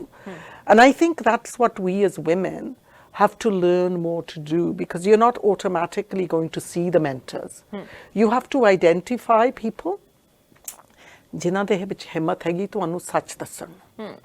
ਤੁਹਾਡੇ ਨਾਲ ਹਾਂ ਮਿਲਾਉਣ ਨੂੰ ਹਾਂ ਬਹੁਤ ਲੋਕ ਹੁੰਦੇ ਆ, That's true. ਪਰ ਤੁਹਾਨੂੰ ਸੱਚ ਦੱਸਣ ਦੇ ਲੋਕ ਵਿੱਚ ਬਹੁਤ ਘੱਟ ਵਿੱਚ ਹਿੰਮਤ ਹੁੰਦੀ ਆ। ਜਦੋਂ ਤੁਸੀਂ ਪੋਲਿਟਿਕਸ ਵਿੱਚ ਜਾਣਾ ਜਾਂ ਲਾਈਫ ਦੇ ਵਿੱਚ ਚੈਲੰਜਸ ਫੇਸ ਕਰਨੀਆਂ ਆ, ਤੁਹਾਨੂੰ ਐਸੇ ਲੋਕਾਂ ਦੀ ਲੋੜ ਹੁੰਦੀ ਵੀ ਤੁਹਾਡੇ ਨਾਲ ਖੜੇ ਹੋਣ। ਤੇ ਇੱਕ ਗੱਲ ਮੈਂ ਜ਼ਰੂਰ ਕਹਿ ਦਊਂਗੀ ਵੀ ਦੁਨੀਆ ਬਹੁਤ ਬਦਲ ਗਈ ਆ। ਅੱਜ ਮੈਂ ਆਪਣੀਆਂ ਬੇਟੀਆਂ ਵੱਲ ਨੂੰ ਦੇਖਾਂ, ਮੈਂ ਆਪਣੀ ਗ੍ਰੈਂਡ ਚਿਲਡਰਨਸ ਵੱਲ ਨੂੰ ਦੇਖਾਂ, ਉਹਨਾਂ ਦੇ ਵਿੱਚ ਉਹ ਹਿੰਮਤ ਹੈਗੀ ਆ ਸਵਾਲ ਕਰਨ ਦੀ ਵੀ, ਜਿਹੜੀ ਵੀ ਸਾਡੇ ਜਨਰੇਸ਼ਨ ਵਿੱਚ ਆਮ ਲੋਕਾਂ ਵਿੱਚ ਹੈ ਨਹੀਂ। ਮੇਰੇ ਵਿੱਚ ਮੇਰਾ ਡੈਡ ਕਹਿੰਦਾ ਰਿਹਾ ਪਹਿਲੇ ਦਿਨ ਤੋਂ ਹੀ ਰਹੀ ਆ ਵੀ ਮੈਂ ਸਦਾ ਹੀ ਸਵਾਲ ਕਰਦੀ ਹੁੰਦੀ ਆ ਜੇ ਮੈਂ ਨਾ ਕੋਈ ਗੱਲ ਸਮਝਾਂ। ਫਿਰ ਮੈਨੂੰ ਕਾਰਨ ਚਾਹੀਦਾ ਹੁੰਦਾ ਵੀ ਕਿਉਂ ਇਹ ਕਰਨਾ ਆ, ਇਹ ਨਹੀਂ ਇਨਫ, ਡੋਨਟ ਡੂ ਦਿਸ, ਕਿਉਂ ਨਾ ਕਰੀਏ, ਸਾਨੂੰ ਉਹ ਦੱਸੋ ਫਿਰ ਅਸੀਂ ਸਮਝੀਏ ਵੀ। ਸੋ ਇਸ ਕਰਕੇ ਹੁਣ ਸਾਡਾ ਵੀ ਸਾਰਿਆਂ ਦਾ ਫਰਜ਼ ਬਣਦਾ ਵੀ ਅਸੀਂ ਵੀ ਆਪਣੀ ਬੇਟੀਆਂ ਨੂੰ, ਇਹ ਨਹੀਂ ਵੀ ਬੇਟੇ ਸਾਡੇ ਵੀ ਅਸੀਂ ਉਹਨਾਂ ਨੂੰ ਸਪੋਰਟ ਕਰੀਦੀ ਆ, ਸਾਡੇ ਕਾਫੀ ਬੇਟੇ ਵੀ ਹੈਗੇ ਜਿਨ੍ਹਾਂ ਦੇ ਵਿੱਚ ਸੈਲਫ ਐਸਟੀਮ ਇਸ਼ੂਜ਼ ਹੈਗੇ ਆ। ਸਾਨੂੰ ਦੋਨਾਂ ਨੂੰ ਐਸੇ ਤਰ੍ਹਾਂ ਰੇਜ਼ ਕਰਨਾ ਚਾਹੀਦਾ ਆ, ਉਹ ਬਰਾਬਰ ਹੋ ਕੇ ਤੁਰਨ। ਬਿਲਕੁਲ, ਤੁਸੀਂ ਇਹਦੇ ਚ ਬਹੁਤ ਵਧੀਆ ਜਿਹੜੀ ਹੈਗੀ ਐਗਜ਼ਾਮਪਲ ਦੇ ਨਾਲ ਨਾਲ ਤੁਸੀਂ ਸਾਰਿਆਂ ਨੂੰ ਮੈਸੇਜ ਵੀ ਦਿੱਤਾ ਹੈਗਾ ਹੈ ਕਿ ਸਾਨੂੰ ਘਰ ਤੋਂ ਹੀ ਸ਼ੁਰੂ ਕਰਨਾ ਪੈਂਦਾ ਹੈ। ਪਹਿਲਾਂ ਘਰੇ ਮਾਪਿਓ ਇੱਕ ਟੀਚਰ ਹੁੰਦੇ ਨੇ ਤੇ ਫਿਰ ਜਿਹੜੇ ਸਕੂਲ ਦੇ ਵਿੱਚ ਟੀਚਰ ਹੁੰਦੇ ਨੇ, ਉਹਨਾਂ ਨੂੰ ਕਿਸ ਤਰ੍ਹਾਂ ਬੱਚਿਆਂ ਨੂੰ ਰੇਜ਼ ਕਰਨਾ ਚਾਹੀਦਾ। ਹੁਣ ਬੱਚਿਆਂ ਦਾ ਇਸ਼ੂ ਬਹੁਤ ਜ਼ਿਆਦਾ ਵੱਧ ਗਿਆ ਹੈਗਾ ਹੈ ਸਾਡੀ ਸੁਸਾਇਟੀ ਦੇ ਵਿੱਚ। ਅਸੀਂ ਦੇਖ ਲੈਂਦੇ ਹੈਗੇ ਆ ਗੈਂਗਸ ਦਾ ਇਸ਼ੂ ਹੈਗਾ, ਵਾਇਲੈਂਸ ਦਾ ਇਸ਼ੂ ਹੈਗਾ ਹੈ, ਤੇ ਤੁਸੀਂ ਆਲਵੇਜ਼ ਕਿਡਸ ਦੇ ਨਾਲ ਕੰਮ ਕੀਤਾ ਹੈਗਾ, ਕਿਡਸ ਨੂੰ ਰੇਜ਼ ਕੀਤਾ, ਕਿਡਸ ਨੂੰ ਪੜ੍ਹਾਇਆ, ਉਹਨਾਂ ਨੂੰ ਜਿਵੇਂ ਤੁਸੀਂ ਇੰਨੀ ਵੱਡੀ ਐਗਜ਼ਾਮਪਲ ਵੀ ਦਿੱਤੀ ਹੈਗੀ ਹੈ ਕਿ ਜੇ ਟੀਚਰ ਚਾਹਵੇ ਤਾਂ ਉਹ ਬੱਚਿਆਂ ਦੀ ਲਾਈਫ ਵੀ ਬਦਲ ਸਕਦਾ। ਪਰ ਅੱਜ ਕੱਲ੍ਹ ਜਿਹੜਾ ਇਸ਼ੂ ਸਾਡੇ ਸਾਹਮਣੇ ਆ ਰਿਹਾ, ਖਾਸ ਕਰਕੇ ਸਾਡੀ ਸਰੀ ਦੇ ਵਿੱਚ ਜਾਂ ਅਸੀਂ ਸਾਡੇ ਨੇੜਲੇ ਇਲਾਕੇ ਦੇ ਵਿੱਚ ਦੇਖੀਏ, ਇੱਥੇ ਇਹ ਇਸ਼ੂ ਬਹੁਤ ਵੱਧ ਰਹੇ ਨੇ। ਪਹਿਲੇ ਜ਼ਮਾਨਿਆਂ ਦੇ ਵਿੱਚ ਵੀ ਇਦਾਂ ਹੀ ਚੱਲਦੇ ਆ ਰਹੇ ਆ ਕਿ ਹੁਣ ਟਾਈਮ ਜਿਹੜਾ ਹੋਰ ਚੇਂਜ ਹੋ ਗਿਆ? ਦੇਖੋ, ਮੇਰੇ ਹਿਸਾਬ ਦੇ ਨਾਲ ਇਸ਼ੂਜ਼ ਪਹਿਲਾਂ ਵੀ ਸੀ, ਪਰ ਪਹਿਲਾਂ ਆਪਣੇ ਕੋਲ ਨਾ ਸੀਗਾ ਸੋਸ਼ਲ ਮੀਡੀਆ, ਨਾ ਹੀ ਸੀਗਾ ਇੰਨੀ ਅਵੇਅਰਨੈਸ, ਨਾ ਹੀ ਸੀਗਾ ਇੰਨਾ ਮੀਡੀਆ। ਪਹਿਲਾਂ ਜਦੋਂ ਕੋਈ ਇਸ਼ੂ ਘਰ ਵਿੱਚ ਵੀ ਹੁੰਦਾ ਸੀ ਆਪਾਂ ਲੁਕੋ ਲਈਦਾ ਸੀ, ਰਾਈਟ, ਕਿਸੇ ਨੂੰ ਪਤਾ ਨਾ ਲੱਗੇ। ਹਾਲੇ ਵੀ ਆਪਾਂ ਕਰੀਦਾ ਆ, ਪਰ ਮੇਰੇ ਹਿਸਾਬ ਦੇ ਨਾਲ ਅੱਜ ਕੱਲ੍ਹ ਸੋਸ਼ਲ ਮੀਡੀਆ ਇੱਦਾਂ ਫੈਲ ਗਿਆ ਆ ਤੇ ਮੀਡੀਆ ਇਜ਼ ਸੋ ਅਵੇਲੇਬਲ ਵੀ ਜਿਹੜੀ ਦੁਨੀਆ ਆ ਇੱਕ ਵਿਲੇਜ ਹੀ ਬਣ ਗਈ ਆ। ਅੱਗੇ ਦੇਖੋ, ਇੰਡੀਆ ਨੂੰ ਚਿੱਠੀ ਲਿਖਣ ਨੂੰ 2 ਹਫ਼ਤੇ ਲੱਗਦੇ ਸੀ ਪਹੁੰਚਣ ਨੂੰ, ਫਿਰ ਕਿਸੇ ਨੇ ਮਹੀਨਾ ਸੋਚ ਕੇ ਚਿੱਠੀ ਮੁੜ ਕੇ ਪਾਉਣੀ, ਜਦ ਤੱਕ ਤੁਹਾਡਾ ਜਿਹੜਾ ਦੁੱਖ ਸੁੱਖ ਸੀਗਾ ਉਹ ਵੀ ਤੁਸੀਂ ਭੁੱਲ ਜਾਂਦੇ ਹੁੰਦੇ ਸੀਗੇ, ਰਾਈਟ। ਹੁਣ ਇੱਥੇ ਮੈਂ ਕਾਫੀ ਬੇਟੀਆਂ ਨਾਲ ਗੱਲ ਕੀਤੀ ਆ ਜਿਹੜੀ ਜਦੋਂ ਇੱਥੇ ਕੋਈ ਮੁਸ਼ਕਲ ਆਉਂਦੀ ਹੈ ਦਵਾ ਸ਼ਟ ਫੋਨ ਕਰਕੇ ਇੰਡੀਆ ਨੂੰ ਆ ਹੁੰਦਾ ਆ, ਰਾਈਟ। ਉਹਦੇ ਨਾਲ ਉੱਥੇ ਜਿਹੜੇ ਪੇਰੈਂਟਸ ਬੈਠੇ ਤੇ ਆ ਵੀ ਨਹੀਂ ਸਕਦੇ, ਉਹ ਵੀ ਦੁਖੀ ਹੋ ਜਾਂਦੇ ਆ, ਇੱਥੇ ਵੀ ਕੋਈ ਹੱਲ ਨਹੀਂ ਫਿਰ ਲੱਝਦਾ। ਸੋ ਮੈਂ ਕਹਿੰਦੀ ਹਾਂ ਵੀ ਹੁਣ ਅੱਗੇ ਜੇ ਇੱਥੇ ਕੋਈ ਪ੍ਰੋਬਲਮ ਹੁੰਦਾ ਆ, ਸਾਰੇ ਦੁਨੀਆ ਵਿੱਚ ਨਿਊਜ਼ ਉਦੋਂ ਹੀ ਲੱਗ ਜਾਂਦੀ ਹੈ। 84 ਵਿੱਚ ਜਦੋਂ ਮੈਂ ਇੰਡੀਆ ਨੂੰ ਗਈ ਸੀਗੀ, 84 ਵਿੱਚ 62 ਦੇ ਅਸੀਂ ਬਾਹਰ ਆਏ ਸੀਗੇ, ਪਹਿਲੀ ਵਾਰ ਮੈਂ 84 ਵਿੱਚ ਵਾਪਸ ਗਈ ਸੀ। ਯਾ ਉਹਨਾਂ ਦਿਨਾਂ ਵਿੱਚ ਹਿੰਮਤ ਹੈ ਨਹੀਂ ਸੀ ਲੋਕਾਂ ਦੇ ਵਿੱਚ ਵੀ ਅਸੀਂ ਬਾਰ-ਬਾਰ ਜਾਈ ਚੱਲੀਏ, ਤੇ ਮੈਂ ਉਦੋਂ ਸਾਲ ਲਈ ਗਈ ਸੀ ਓਕੇ ਆਪਣੇ ਪਤੀ ਨਾਲ ਤੇ ਬੇਟਾ ਤੇ ਬੇਟੀ ਦੇ ਨਾਲ। ਮੈਂ ਚਾਹੁੰਦੀ ਸੀਗੀ ਵੀ ਉਹ ਵੀ ਦੇਖਣ ਵੀ ਸਾਡੀ ਮਾਂ ਦੀਆਂ ਜੜ੍ਹਾਂ ਕਿੱਥੇ ਆ, ਸਿਰਫ ਬੁੱਕਾਂ ਵਿੱਚ ਨਹੀਂ, ਉੱਥੇ ਜਾ ਕੇ ਦੇਖ ਕੇ ਵੀ ਜੇ ਇੰਡੀਆ ਦੀ ਹੁਣ ਗਰੀਬੀ ਦਾ ਸੁਣਿਆ ਆ, ਉਹਦੀ ਖੂਬਸੂਰਤੀ ਦਾ ਵੀ ਜਾ ਕੇ ਦੇਖਣ। ਉਹ ਸਾਡੇ ਪਿੰਡ ਵੀ ਰਹਿ ਕੇ ਦੇਖਿਆ, ਸਾਡੇ ਖੂਹ ਤੇ ਜਾ ਕੇ ਸੁੱਤੇ ਵੀ, ਉਹਨਾਂ ਨੇ ਉੱਥੇ ਨਲਕੇ ਦੇ ਥੱਲੇ ਨਹਾਇਆ ਵੀ, ਰਾਈਟ, ਤੇ ਉਹਨਾਂ ਨੇ ਟਿਊਬਵੈਲ ਜਾ ਕੇ ਵੀ ਛਾਲਾਂ ਮਾਰੀਆਂ, ਯਾ, ਤੇ ਉੱਥੇ ਸਾਰੇ ਕੰਮ ਕੀਤੇ, ਤੇ ਸਾਰੀ ਇੰਡੀਆ ਵੀ ਘੁੰਮੀ ਅਸੀਂ ਉਦੋਂ। ਤੇ ਉਹ ਜਿਹੜਾ ਹੁੰਦਾ ਆ, ਜਿਹੜਾ ਵੀ ਆਪਣਾ ਇਹ ਇਸ਼ੂਜ਼ ਹੁੰਦੇ ਆ, ਉਦੋਂ ਵੀ ਇੰਡੀਆ ਇੰਨੀ ਬਦਲੀ ਨਹੀਂ ਸੀਗੀ। ਜਦੋਂ ਮੈਂ 2005 ਵਿੱਚ ਇੰਡੀਆ ਨੂੰ ਵਾਪਸ ਗਈ ਹਾਂ, ਇਟ ਵਾਸ ਸੋ ਡਿਫਰੈਂਟ। ਉਦੋਂ ਤੁਸੀਂ ਜਲੰਧਰ ਜਾ ਕੇ ਤੁਹਾਨੂੰ ਉੱਥੇ ਅਵੀਡਾ ਦਾ ਸਮਾਨ ਮਿਲਦਾ ਸੀ, ਆਹਾ ਮਿਲਦਾ ਸੀ, ਬਿਲਕੁਲ। ਸੋ ਦੁਨੀਆ ਬਹੁਤ ਛੋਟੀ ਜਿਹੀ ਹੋ ਗਈ ਸੀ ਕਿ ਜਦੋਂ ਅਸੀਂ 84 ਵਿੱਚ ਗਏ ਸੀ, ਕਈ ਅਸੀਂ ਮਾਊਂਟਨਸ ਵਿੱਚ ਜਗ੍ਹਾ ਗਏ ਜਿੱਥੇ ਉਹਨਾਂ ਨੇ ਬਹੁਤ ਘੱਟ ਬਾਹਰਲੇ ਲੋਕ ਦੇਖੇ ਸੀ, ਰਾਈਟ। ਤੇ ਹੁਣ ਖੂੰਜੇ ਵਿੱਚ ਤਾਂ ਉੱਥੇ ਸੈੱਲ ਫੋਨ ਆ। ਮੈਂ ਵਾਜੇ ਵੇਲੇ ਮੈਂ ਕਹਿੰਦੀ ਹੁੰਦੀ ਸੀ ਇੱਥੇ ਤਾਂ ਹਰੇਕ ਦੇ ਹੱਥ ਵਿੱਚ 2-3 ਸੈੱਲ ਫੋਨ ਫੜੇ ਹੁੰਦੇ ਆ ਨਾ, ਸੋ ਉਹਦੇ ਨਾਲ ਅਸੀਂ ਸਦਾ ਹੀ ਕਨੈਕਟਡ ਰਹੀਦਾ ਹੈ। ਸੋ ਨਿਊਜ਼ ਬਹੁਤ ਛੇਤੀ ਫੈਲ ਜਾਂਦੀ ਆ, ਪਰ ਸਾਡੀਆਂ ਇੱਥੇ ਹਾਲੇ ਵੀ ਬਹੁਤ ਵੱਡੀ ਚੈਲੰਜ ਹੈਗੀ ਆ। ਸਾਡੀ ਚੈਲੰਜ ਇਹ ਹੈਗੀ ਆ ਵੀ ਸਾਨੂੰ ਇਹ ਸੋਚਣਾ ਪੈਣਾ ਆ, ਇਹਦੇ ਲਈ ਕੋਈ ਮਿੱਠੀ ਗੋਲੀ ਹੈ ਨਹੀਂਗੀ, ਮਲਟੀ ਫੈਸੇਟਡ ਪਲਾਨ ਬਣਾਉਣਾ ਪੈਣਾ, ਬਣ ਵੀ ਰਹੇ ਆ, ਕੰਮ ਕਰ ਵੀ ਰਹੇ ਆ। ਐਜੂਕੇਸ਼ਨ ਤੇ अर्ਲੀ ਇੰਟਰਵੈਂਸ਼ਨ ਹੋਵੇ, ਰੀਇਨਫੋਰਸਮੈਂਟ ਦੀ ਵੀ ਲੋੜ ਆ, ਪੁਲਿਸਿੰਗ ਦੀ ਵੀ ਲੋੜ ਆ, ਤੇ ਨਾਲੋਂ ਨਾਲ ਸਜ਼ਾ ਦੀ ਵੀ ਲੋੜ ਆ, ਪਰ ਸਜ਼ਾ ਤੋਂ ਬਾਅਦ ਤੇ ਸਜ਼ਾ ਦੇ ਨਾਲ ਰੀਹੈਬਿਲਿਟੇਸ਼ਨ ਤੇ ਫਿਰ ਰੀਇੰਟੀਗ੍ਰੇਸ਼ਨ। ਇੱਕ ਮੈਂਟਲ ਹੈਲਥ ਇਸ਼ੂਜ਼ ਮੈਂ ਕਹਿੰਦੀ ਇਸ ਵਕਤ ਕੋਵਿਡ ਕਰਕੇ ਸਭ ਤੋਂ ਜ਼ਿਆਦਾ ਵਧੇ ਆ। ਆਪਾਂ ਨੂੰ ਉਹਦੇ ਵੱਲ ਵੀ ਧਿਆਨ ਕਰਨਾ ਪੈਣਾ, ਕਰਕੇ ਉਹਦੇ ਕਰਕੇ ਹੋਰ ਮੁਸੀਬਤਾਂ ਵੀ ਵੱਧ ਜਾਂਦੀਆਂ ਆ। ਪਰ ਇੱਕ ਗੱਲ ਸਾਨੂੰ ਜ਼ਰੂਰ ਸੋਚਣੀ ਪੈਣੀ ਆ ਜੀ ਵੀ ਅਸੀਂ ਸਮਾਜ ਹੋ ਕੇ, ਮੈਂ ਆਪਣੇ ਸਾਊਥ ਏਸ਼ੀਅਨ ਦੀ ਇਸ ਵਕਤ ਗੱਲ ਕਰ ਰਹੀ ਹਾਂ, ਅਸੀਂ ਕਿਸ ਚੀਜ਼ ਨੂੰ ਸਭ ਤੋਂ ਵੱਡੀ ਅਹਿਮੀਅਤ ਦਿੰਦੇ ਆ। ਵੱਡੀਆਂ ਕਾਰਾਂ, ਵੱਡੇ ਘਰ, ਵੀ ਜਾਂ ਜਿਹੜਾ ਅਸੀਂ ਘਰ ਰੁੱਖੀ ਸੁੱਖੀ ਖਾ ਕੇ ਬੱਚਿਆਂ ਦੇ ਨਾਲ ਟਾਈਮ ਸਪੈਂਡ ਕਰੀਦਾ ਹੈ, ਰਾਈਟ। ਮਹਿੰਗਾਈ ਬਹੁਤ ਹੋ ਗਈ ਆ, ਪੇਰੈਂਟਸ ਜਿਹੜੇ ਚਾਹੁੰਦੇ ਵੀ ਆ ਬੱਚਿਆਂ ਨਾਲ ਟਾਈਮ ਸਪੈਂਡ ਕਰਨ ਨੂੰ, ਉਹਨਾਂ ਨੂੰ ਵੀ ਵਾਜੇ ਵੇਲੇ ਡਬਲ ਸ਼ਿਫਟ ਕਰਕੇ ਘਰ ਚਲਾਉਣੇ ਪੈਂਦੇ ਆ। ਇਹ ਮਜਬੂਰੀਆਂ ਆ, ਇਹ ਮਜਬੂਰੀਆਂ ਦਾ ਆਪਾਂ ਨੂੰ ਸਾਹਮਣਾ ਕਰਨਾ ਪੈਣਾ ਆ। ਕਈ ਪਾਸੇ ਆਪਾਂ ਜਦੋਂ ਆਪਣੇ, ਮੈਂ ਮਿਊਜ਼ਿਕ ਤੇ ਗੇਮਸ ਤੇ ਵੀਡੀਓ ਗੇਮਸ ਤੇ ਦੋਸ਼ ਨਹੀਂ, ਥੱਪਾ ਨਹੀਂ ਲਾਉਣਾ ਚਾਹੁੰਦੀ, ਪਰ ਮੈਂ ਸੋਚ ਲੈਂਦੀ ਆ ਵੀ ਵਾਜੇ ਵੇਲੇ ਆਪਾਂ ਬੱਚੇ ਦੀ ਪਹਿਲੀ ਬਰਥਡੇ ਪਾਰਟੀ ਕਰੀਦੀ ਆ, 500 ਕੋਵਿਡ ਤੋਂ ਪਹਿਲਾਂ ਆਪਾਂ ਬੰਦਾ ਇਕੱਠਾ ਕਰ ਲਈਦਾ ਸੀਗਾ, ਫਿਰ ਮਿਊਜ਼ਿਕ ਆਪਾਂ ਖੇਡੀ, ਜਾਂ ਸ਼ਰਾਬ ਦੀ ਜਾਂ ਬੰਦੂਕਾਂ ਦੀ। ਤੇ ਮੈਂ ਇੱਕ ਗਈ ਸੀਗੀ, ਇੱਕ ਡਰੱਗ ਸੈਮੀਨਾਰ ਇੱਥੇ ਕੀਤਾ ਸੀਗਾ ਕਿਸੇ ਨੇ, ਵੀ ਬੱਚਿਆਂ ਨੂੰ ਸਿਖਾਉਣ ਨੂੰ। ਉੱਥੇ ਜਿਹੜੇ ਉਹਨਾਂ ਨੇ ਗਾਣੇ ਲਾਏ ਸੀਗੇ, ਔਰਤ ਸ਼ਰਾਬ ਦੀ ਬੋਤਲ ਵਰਗੀ, ਗੋਲੀਆਂ ਦੇ ਗਾਣੇ ਉੱਥੇ ਚੱਲਣ, ਠਾ ਠਾ ਠਾ ਉੱਥੇ ਹੋਵੇ, ਗਾਣੇ ਸੀ, ਮੈਨੂੰ ਪਤਾ ਆ, ਮੈਂ ਸਮਝਦੀ ਆ। ਤੇ ਪਿੱਛੇ ਸੀਗੀ ਬਾਹਰ, ਉੱਥੇ ਬੰਦੇ ਖੜੇ ਬਾਹਰ ਸਮੋਕ ਕਰ ਰਹੇ ਸੀ। ਤੇ ਜਦੋਂ ਮੈਨੂੰ ਉਹਨਾਂ ਨੇ ਬੁਲਾਇਆ, ਮੈਂ ਤਾਂ ਇਹ ਗੱਲ ਕਹੀ ਸੀਗੀ, ਆਪਾਂ ਕਹਿੰਦੇ ਇੱਕ ਗੱਲ ਆ, ਪਰ ਆ ਤੁਸੀਂ ਬੱਚੇ ਤਾਂ ਲਿਆ ਕੇ ਬਿਠਾ ਲਏ ਆ ਨਾਲ, ਪਰ ਉਹ ਦੇਖਦੇ ਕੀ ਆ। ਸੋ ਕਈ ਬੱਚਿਆਂ ਦੇ ਵਿੱਚ ਡਿਸਨੈਂਸ ਹੈਗੀ ਆ, ਕੀ ਸਾਨੂੰ ਦਿਸਦਾ ਆ ਤੇ ਕੀ ਸਾਨੂੰ ਦੱਸ ਰਹੇ ਆ। ਸੋ ਉਹ ਇਹ ਨਹੀਂ, ਮੈਂ ਕਿਸੇ ਨੂੰ ਬਲੇਮ ਨਹੀਂ ਕਰਦੀ, ਇਹ ਵੀ ਸਮਾਜ ਦੇ ਵਿੱਚ ਬਹੁਤ ਮਜਬੂਰੀਆਂ ਹੈਗੀਆਂ ਆ, ਤੇ ਪਰ ਆਪਾਂ ਨੂੰ ਥੋੜਾ ਕੁ ਤਾਂ ਧਿਆਨ ਦੇਣਾ ਪੈਣਾ ਆ। ਇੱਕ ਨਿੱਕੀਆਂ ਜਿਹੀਆਂ ਕੁੜੀਆਂ ਭੰਗੜਾ ਪਾਉਂਦੀਆਂ ਆ, ਆਬਟਸਫੋਰਡ ਵੱਲੋਂ ਆਈਆਂ ਸੀਗੀਆਂ, ਤੇ ਉਹ ਬਸ 7-8 ਸਾਲਾਂ ਦੀਆਂ ਕੁੜੀਆਂ ਮਸੀਂ ਹੋਣਗੀਆਂ, ਤੇ ਉਹਨਾਂ ਨੇ ਗਾਣਾ ਗਾਉਂਦਾ ਸੀਗਾ ਵੀ ਸੱਸ ਕੁੱਟਣੀ, ਬੋਲੀਆਂ ਪਾ ਕੇ। ਤੇ ਮੈਂ ਸੋਚਦੀ ਸੀਗੀ ਵੀ ਇਹ ਵੀ ਕਮਾਲ ਦੀ ਕਰ ਲਿਆ, ਨਿੱਕੀਆਂ ਜਿਹੀਆਂ ਬੇਟੀਆਂ ਸਾਡੀਆਂ, ਵੀ ਉਹਨਾਂ ਨੂੰ ਪਤਾ ਵੀ ਨਹੀਂ ਇਹ ਮਤਲਬ ਕੀ ਆ ਵੀ ਇਸ ਬੋਲੀ ਦਾ, ਫਿਰ ਵੀ ਉਹ ਭੰਗੜਾ ਪਾ ਰਹੀਆਂ ਆ, ਸੱਸ ਕੁੱਟਣੀ, ਰਾਈਟ। ਸੋ ਮੈਨੂੰ ਪਤਾ ਹੈ ਸਾਡੀ ਹਿਸਟਰੀ ਕਲਚਰ ਹੈਗਾ ਆ, ਪਰ ਮੈਨੂੰ ਪਤਾ ਆ ਕਰਕੇ ਅਸੀਂ ਵੀ ਛੋਟੇ ਹੁੰਦੇ ਇੰਡੀਆ 'ਚ ਰਹੇ ਹਾਂ, ਬਹੁਤ ਸਾਰੀਆਂ ਬੋਲੀਆਂ ਹੈਗੀਆਂ ਜਿਹੜੀਆਂ ਪਿਆਰ ਭਰੀਆਂ ਆ, ਜਿਹੜੀਆਂ ਮਿਠਾਸ ਨਾਲ ਆ, ਜਿਹੜੀਆਂ ਹਸਮੁਖ ਆ। ਤੇ ਸੋ ਆਪਾਂ ਨੂੰ ਵੀ ਦੇਖਣਾ ਪੈਣਾ ਵੀ ਕਈ ਇੱਕ ਖੂੰਜੇ ਵਿੱਚ ਵੀ 1% ਵੀ ਸਾਡਾ ਹਿੱਸਾ ਕੀ ਆ, ਵੀ ਜਦੋਂ ਅਸੀਂ ਇਦਾਂ ਦੀਆਂ ਗੱਲਾਂ ਕਰੀਦੀਆਂ ਆ। ਤੇ ਸਦਾ ਹੀ ਸਾਡੇ ਬਜ਼ੁਰਗਾਂ ਨੇ ਸਾਨੂੰ ਸਿਖਾਇਆ ਆ ਵੀ ਇੱਕ ਦੂਸਰੇ ਨਾਲ ਇੱਜ਼ਤ ਨਾਲ ਗੱਲ ਕਰੋ। ਜੇ ਤੁਸੀਂ ਦੂਸਰੇ ਬਜ਼ੁਰਗ ਨਾਲ ਇੱਜ਼ਤ ਕਰੋਗੇ ਤਾਂ ਤੁਹਾਡੇ ਬੱਚੇ ਵੀ ਇਹੋ ਹੀ ਦੇਖ ਕੇ ਤੁਹਾਨੂੰ ਕਰਨਗੇ। ਜੇ ਅਸੀਂ ਬਜ਼ੁਰਗ ਨੂੰ ਇੱਜ਼ਤ ਨਾ ਦੇਵਾਂਗੇ ਫਿਰ ਬੱਚਿਆਂ ਨੂੰ ਰੋਲ ਮਾਡਲ ਉਹੋ ਹੀ ਹੋ ਜਾਣੇ। ਰਾਈਟ, ਸੋ ਬਹੁਤ ਕੁਛ ਹੈਗਾ ਲਾਈਫ ਦੇ ਵਿੱਚ ਸਿੱਖਣ ਨੂੰ। ਦੇਖੋ ਸਾਡੇ ਸਮਾਜ ਦੇ ਵਿੱਚ ਜਿਸ ਤਰ੍ਹਾਂ ਸਾਨੂੰ ਪਰਵਰਿਸ਼ ਮਿਲੀ ਆ, ਜਿਸ ਤਰ੍ਹਾਂ ਸਾਡੀ ਗੁਰੂਆਂ ਦੀ ਵੀ ਸਿੱਖਿਆ ਹੈਗੀ ਆ, ਬਿਲਕੁਲ ਉਹ ਬਹੁਤ ਹੀ ਵਧੀਆ ਆ। ਮੈਂ ਕਹਿੰਦੀ ਵੀ ਤੁਸੀਂ ਬੇਸ਼ੱਕ ਦੀ ਬਾਈਬਲ ਪੜ੍ਹ ਲਵੋ, ਬੇਸ਼ੱਕ ਦੀ ਸਾਡਾ ਗ੍ਰੰਥ ਸਾਹਿਬ ਪੜ੍ਹ ਲਵੋ, ਬੇਸ਼ੱਕ ਦੀ ਤੁਸੀਂ ਕੁਰਾਨ ਪੜ੍ਹ ਲਵੋ, ਉੱਥੇ ਪਿਆਰ ਮੁਹੱਬਤ ਦੀਆਂ ਗੱਲਾਂ ਜ਼ਿਆਦਾ ਆ। ਪਰ ਅਸੀਂ ਫੇਰ ਵੀ ਸਮਾਜ ਦੇ ਵਿੱਚ ਆਹ ਕੁਝ ਚੀਜ਼ਾਂ ਨੂੰ ਚੁਣ ਲੈਂਦੇ ਸਾਈਲੋ ਬਣਾ ਲਈਦੇ ਆ। ਮੈਂ ਕਹਿੰਦੀ ਸਾਈਲੋ ਆਪਣਾ ਧਰਮ ਸੰਭਾਲ ਕੇ ਰੱਖੋ, ਆਪਣਾ ਕਲਚਰ ਸੰਭਾਲੋ, ਆਪਣੀ ਬੋਲੀ ਸੰਭਾਲੋ, ਪਰ ਬ੍ਰਿਜਸ ਬਣਾਵੋ, ਪਾੜ ਨਾ ਪਾਵੋ। Don't create conflict. ਇੱਥੇ ਆਪਣਾ ਰਹਿ ਕੇ ਕੈਨੇਡਾ ਵਿੱਚ ਹਿੰਦੂ, ਮੁਸਲਿਮ, ਕ੍ਰਿਸਚੀਅਨ, ਸਿੱਖ ਕੋਈ ਲੜਾਈ ਹੈ ਨਹੀਂ। ਅਸੀਂ ਇੱਥੇ ਰਲ ਮਿਲ ਕੇ ਰਹਿਣਾ, ਸਦਾ ਇੱਥੇ ਹੀ ਰਹਿਣਾ। ਨਾ ਮੈਂ, ਨਾ ਮੇਰੇ ਬੱਚਿਆਂ ਨੇ, ਨਾ ਤੇਰੇ ਬੱਚਿਆਂ ਨੇ ਜੀ ਵਾਪਸ ਇੰਡੀਆ ਜਾ ਕੇ ਘਰ ਬਣਾਉਣਾ ਆ। That's true. ਸੋ ਆਪਾਂ ਉਹ ਚੀਜ਼ਾਂ ਇੱਥੇ ਗੱਲ ਕਰੀਏ ਜਿਹੜੀਆਂ ਸਾਨੂੰ ਇੱਥੇ ਸੋਭਾ ਦਿੰਦੀਆਂ ਆ, ਜਿਹੜੀਆਂ ਵਧੀਆ ਸਿੱਖਿਆ ਸਾਡੇ ਪੈਰੈਂਟਸ ਦੀ, ਅਸੀਂ ਉਹ ਗਾਂ ਲੈ ਕੇ ਜਾਈਏ। That's true.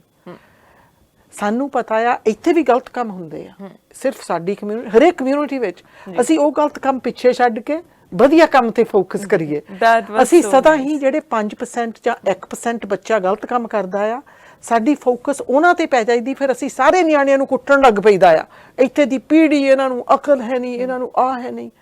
ਮੈਂ ਸੋਚਦੀ ਆ 99% ਜਿਹੜੇ ਬੱਚੇ ਸਾਡੇ ਆ ਸਾਨੂੰ ਬਹੁਤ ਕੁਝ ਸਿਖਾ ਸਕਦੇ ਆ। ਜੀ ਅਸੀਂ ਉਹਨਾਂ ਦੀ ਗੱਲ ਸੁਣੀਏ, ਉਹਨਾਂ ਦੀ ਵੀ ਸੁਣੀਏ ਵੀ ਕਾਹਤੇ ਉਹਨਾਂ ਦੇ ਵਿੱਚ ਇੱਕ ਡਿਸਨੈਂਸ ਹੋਈ ਪਈ ਆ। That's true. ਉਹ ਡਿਸਨੈਂਸ ਜਿੰਨਾ ਚਿਰ ਹੈਗੀ ਆ ਨਾ, ਉਹਨਾਂ ਨੂੰ ਸ਼ਾਂਤੀ ਨਹੀਂ ਮਿਲਣੀ। ਜੀ ਉਹ ਡਿਸਨੈਂਸ ਕੰਮ ਕਰਨ ਦੀ ਲੋੜ ਕਰੀਏ। ਬਿਲਕੁਲ, ਬਹੁਤ ਵਧੀਆ ਮੈਸੇਜ ਦਿੱਤਾ ਜਿਨੀ ਤੁਸੀਂ ਅੱਜ ਗੱਲਾਂ ਬਾਤਾਂ ਕਰਕੇ ਤੁਹਾਡੇ ਨਾਲ ਬਹੁਤ ਵਧੀਆ ਲੱਗਿਆ। ਥੈਂਕ ਯੂ ਸੋ ਮਚ, ਤੁਸੀਂ ਸਟੂਡੀਓ ਦੇ ਵਿੱਚ ਆਏ। ਹੋਰ ਵੀ ਗੱਲਾਂ ਕਰਨ ਨੂੰ ਜੀ ਕਰਦਾ ਪਰ ਟਾਈਮ ਇਜਾਜ਼ਤ ਨਹੀਂ ਦਿੰਦਾ ਹੈਗਾ ਆ। ਪਰ ਨੈਕਸਟ ਟਾਈਮ ਤੁਹਾਡੇ ਨਾਲ ਫਿਰ ਤੋਂ ਗੱਲਬਾਤ ਹੋਵੇਗੀ। ਤਦ ਤੱਕ ਲਈ ਗੁੱਡ ਲੱਕ, ਨੈਕਸਟ ਜਰਨੀ ਦੇ ਲਈ ਗੁੱਡ ਲੱਕ। ਤੇ ਐਜ਼ ਐ MLA ਜਦੋਂ ਓਥ ਸੈਰੇਮਨੀ ਹੋਏਗੀ ਉਸ ਤੋਂ ਬਾਅਦ ਫਿਰ ਪੋਲਿਟਿਕਸ ਦੀਆਂ ਗੱਲਾਂ ਹੋਣਗੀਆਂ। ਬਿਲਕੁਲ, ਥੈਂਕ ਯੂ ਵੈਰੀ ਮਚ। ਤੇ ਤੁਹਾਡੇ ਜਿਹੜੇ ਸਾਰੇ ਵਿਊਅਰਸ ਵੀ ਹੈਗੇ ਆ, ਉਹਨਾਂ ਦਾ ਵੀ ਬਹੁਤ ਧੰਨਵਾਦ ਕਰਕੇ ਤੁਸੀਂ ਸਾਰਿਆਂ ਨੇ ਮੇਰਾ ਬਹੁਤ ਸਾਥ ਦਿੱਤਾ। Thank you. ਬਿਲਕੁਲ, ਤੇ ਗੱਲਬਾਤ ਹੋਈ ਜਿਨੀ ਸਿਮਸ ਦੇ ਨਾਲ। ਅੱਜ ਇਹਨਾਂ ਤੋਂ ਇਹ ਜਾਣਨ ਦੀ ਕੋਸ਼ਿਸ਼ ਕੀਤੀ ਗਈ ਕਿ ਕਿਸ ਤਰ੍ਹਾਂ ਇਹਨਾਂ ਦੀ ਆਵਾਜ਼ ਇੰਨੀ ਸਟਰੋਂਗ ਬਣੀ ਹੈਗੀ ਹੈ, ਕਿਸ ਤਰ੍ਹਾਂ ਇਹਨਾਂ ਦੀ ਮੈਂਟਰਸ਼ਿਪ ਜਿਹੜੀ ਸਾਡੇ ਕੰਮ ਆ ਸਕੇ, ਇਹਨਾਂ ਦਾ ਜੋ ਐਕਸਪੀਰੀਅੰਸ ਹੈਗਾ ਉਹ ਸ਼ੇਅਰ ਕਰਨ ਦੀ ਅਸੀਂ ਕੋਸ਼ਿਸ਼ ਕੀਤੀ ਹੈਗੀ ਹੈ। ਤੇ ਨਾਲ ਨਾਲ ਮੈਂ ਤੁਹਾਨੂੰ ਇਹ ਵੀ ਯਾਦ ਕਰਵਾ ਦੇਵਾਂ ਕਿ ਹੈਲੋਵੀਨ ਹੈਗੀ ਹੈ। ਹੈਲੋਵੀਨ ਨੂੰ ਤੁਸੀਂ ਬਹੁਤ ਵਧੀਆ ਤਰੀਕੇ ਦੇ ਨਾਲ ਮਨਾ ਸਕਦੇ ਹੋ, ਪਰ ਘਰਾਂ ਦੇ ਵਿੱਚ ਰਹਿ ਕੇ, ਨੇਬਰਹੁੱਡ ਦੇ ਵਿੱਚ ਜਾ ਕੇ, ਜੇ ਤੁਸੀਂ ਜਾ ਵੀ ਰਹੇ ਹੈਗੇ ਤਾਂ ਸੈਨੀਟਾਈਜ਼ ਕਰਕੇ, ਪ੍ਰੀਕਾਸ਼ਨਸ ਵਰਤ ਕੇ ਫੇਰ ਹੀ ਤੁਸੀਂ ਜਾਓ, ਨਹੀਂ ਤਾਂ ਆਪਣੇ ਘਰਾਂ ਦੇ ਵਿੱਚ ਤੁਸੀਂ ਕ੍ਰੀਏਟਿਵ ਹੈਲੋਵੀਨ ਇਸ ਵਾਰ ਮਨਾ ਸਕਦੇ ਹੈਗੇ ਹੋ। Have a safe and happy Halloween. ਅਗਲੀ ਵਾਰ ਫਿਰ ਮੁਲਾਕਾਤ ਹੋਵੇਗੀ। ਦੇਖਦੇ ਰਹੋ ਸਾਂਝਾ TV। ਮੈਨੂੰ ਦਿਓ ਇਜਾਜ਼ਤ। ਸਤਿ ਸ਼੍ਰੀ ਅਕਾਲ।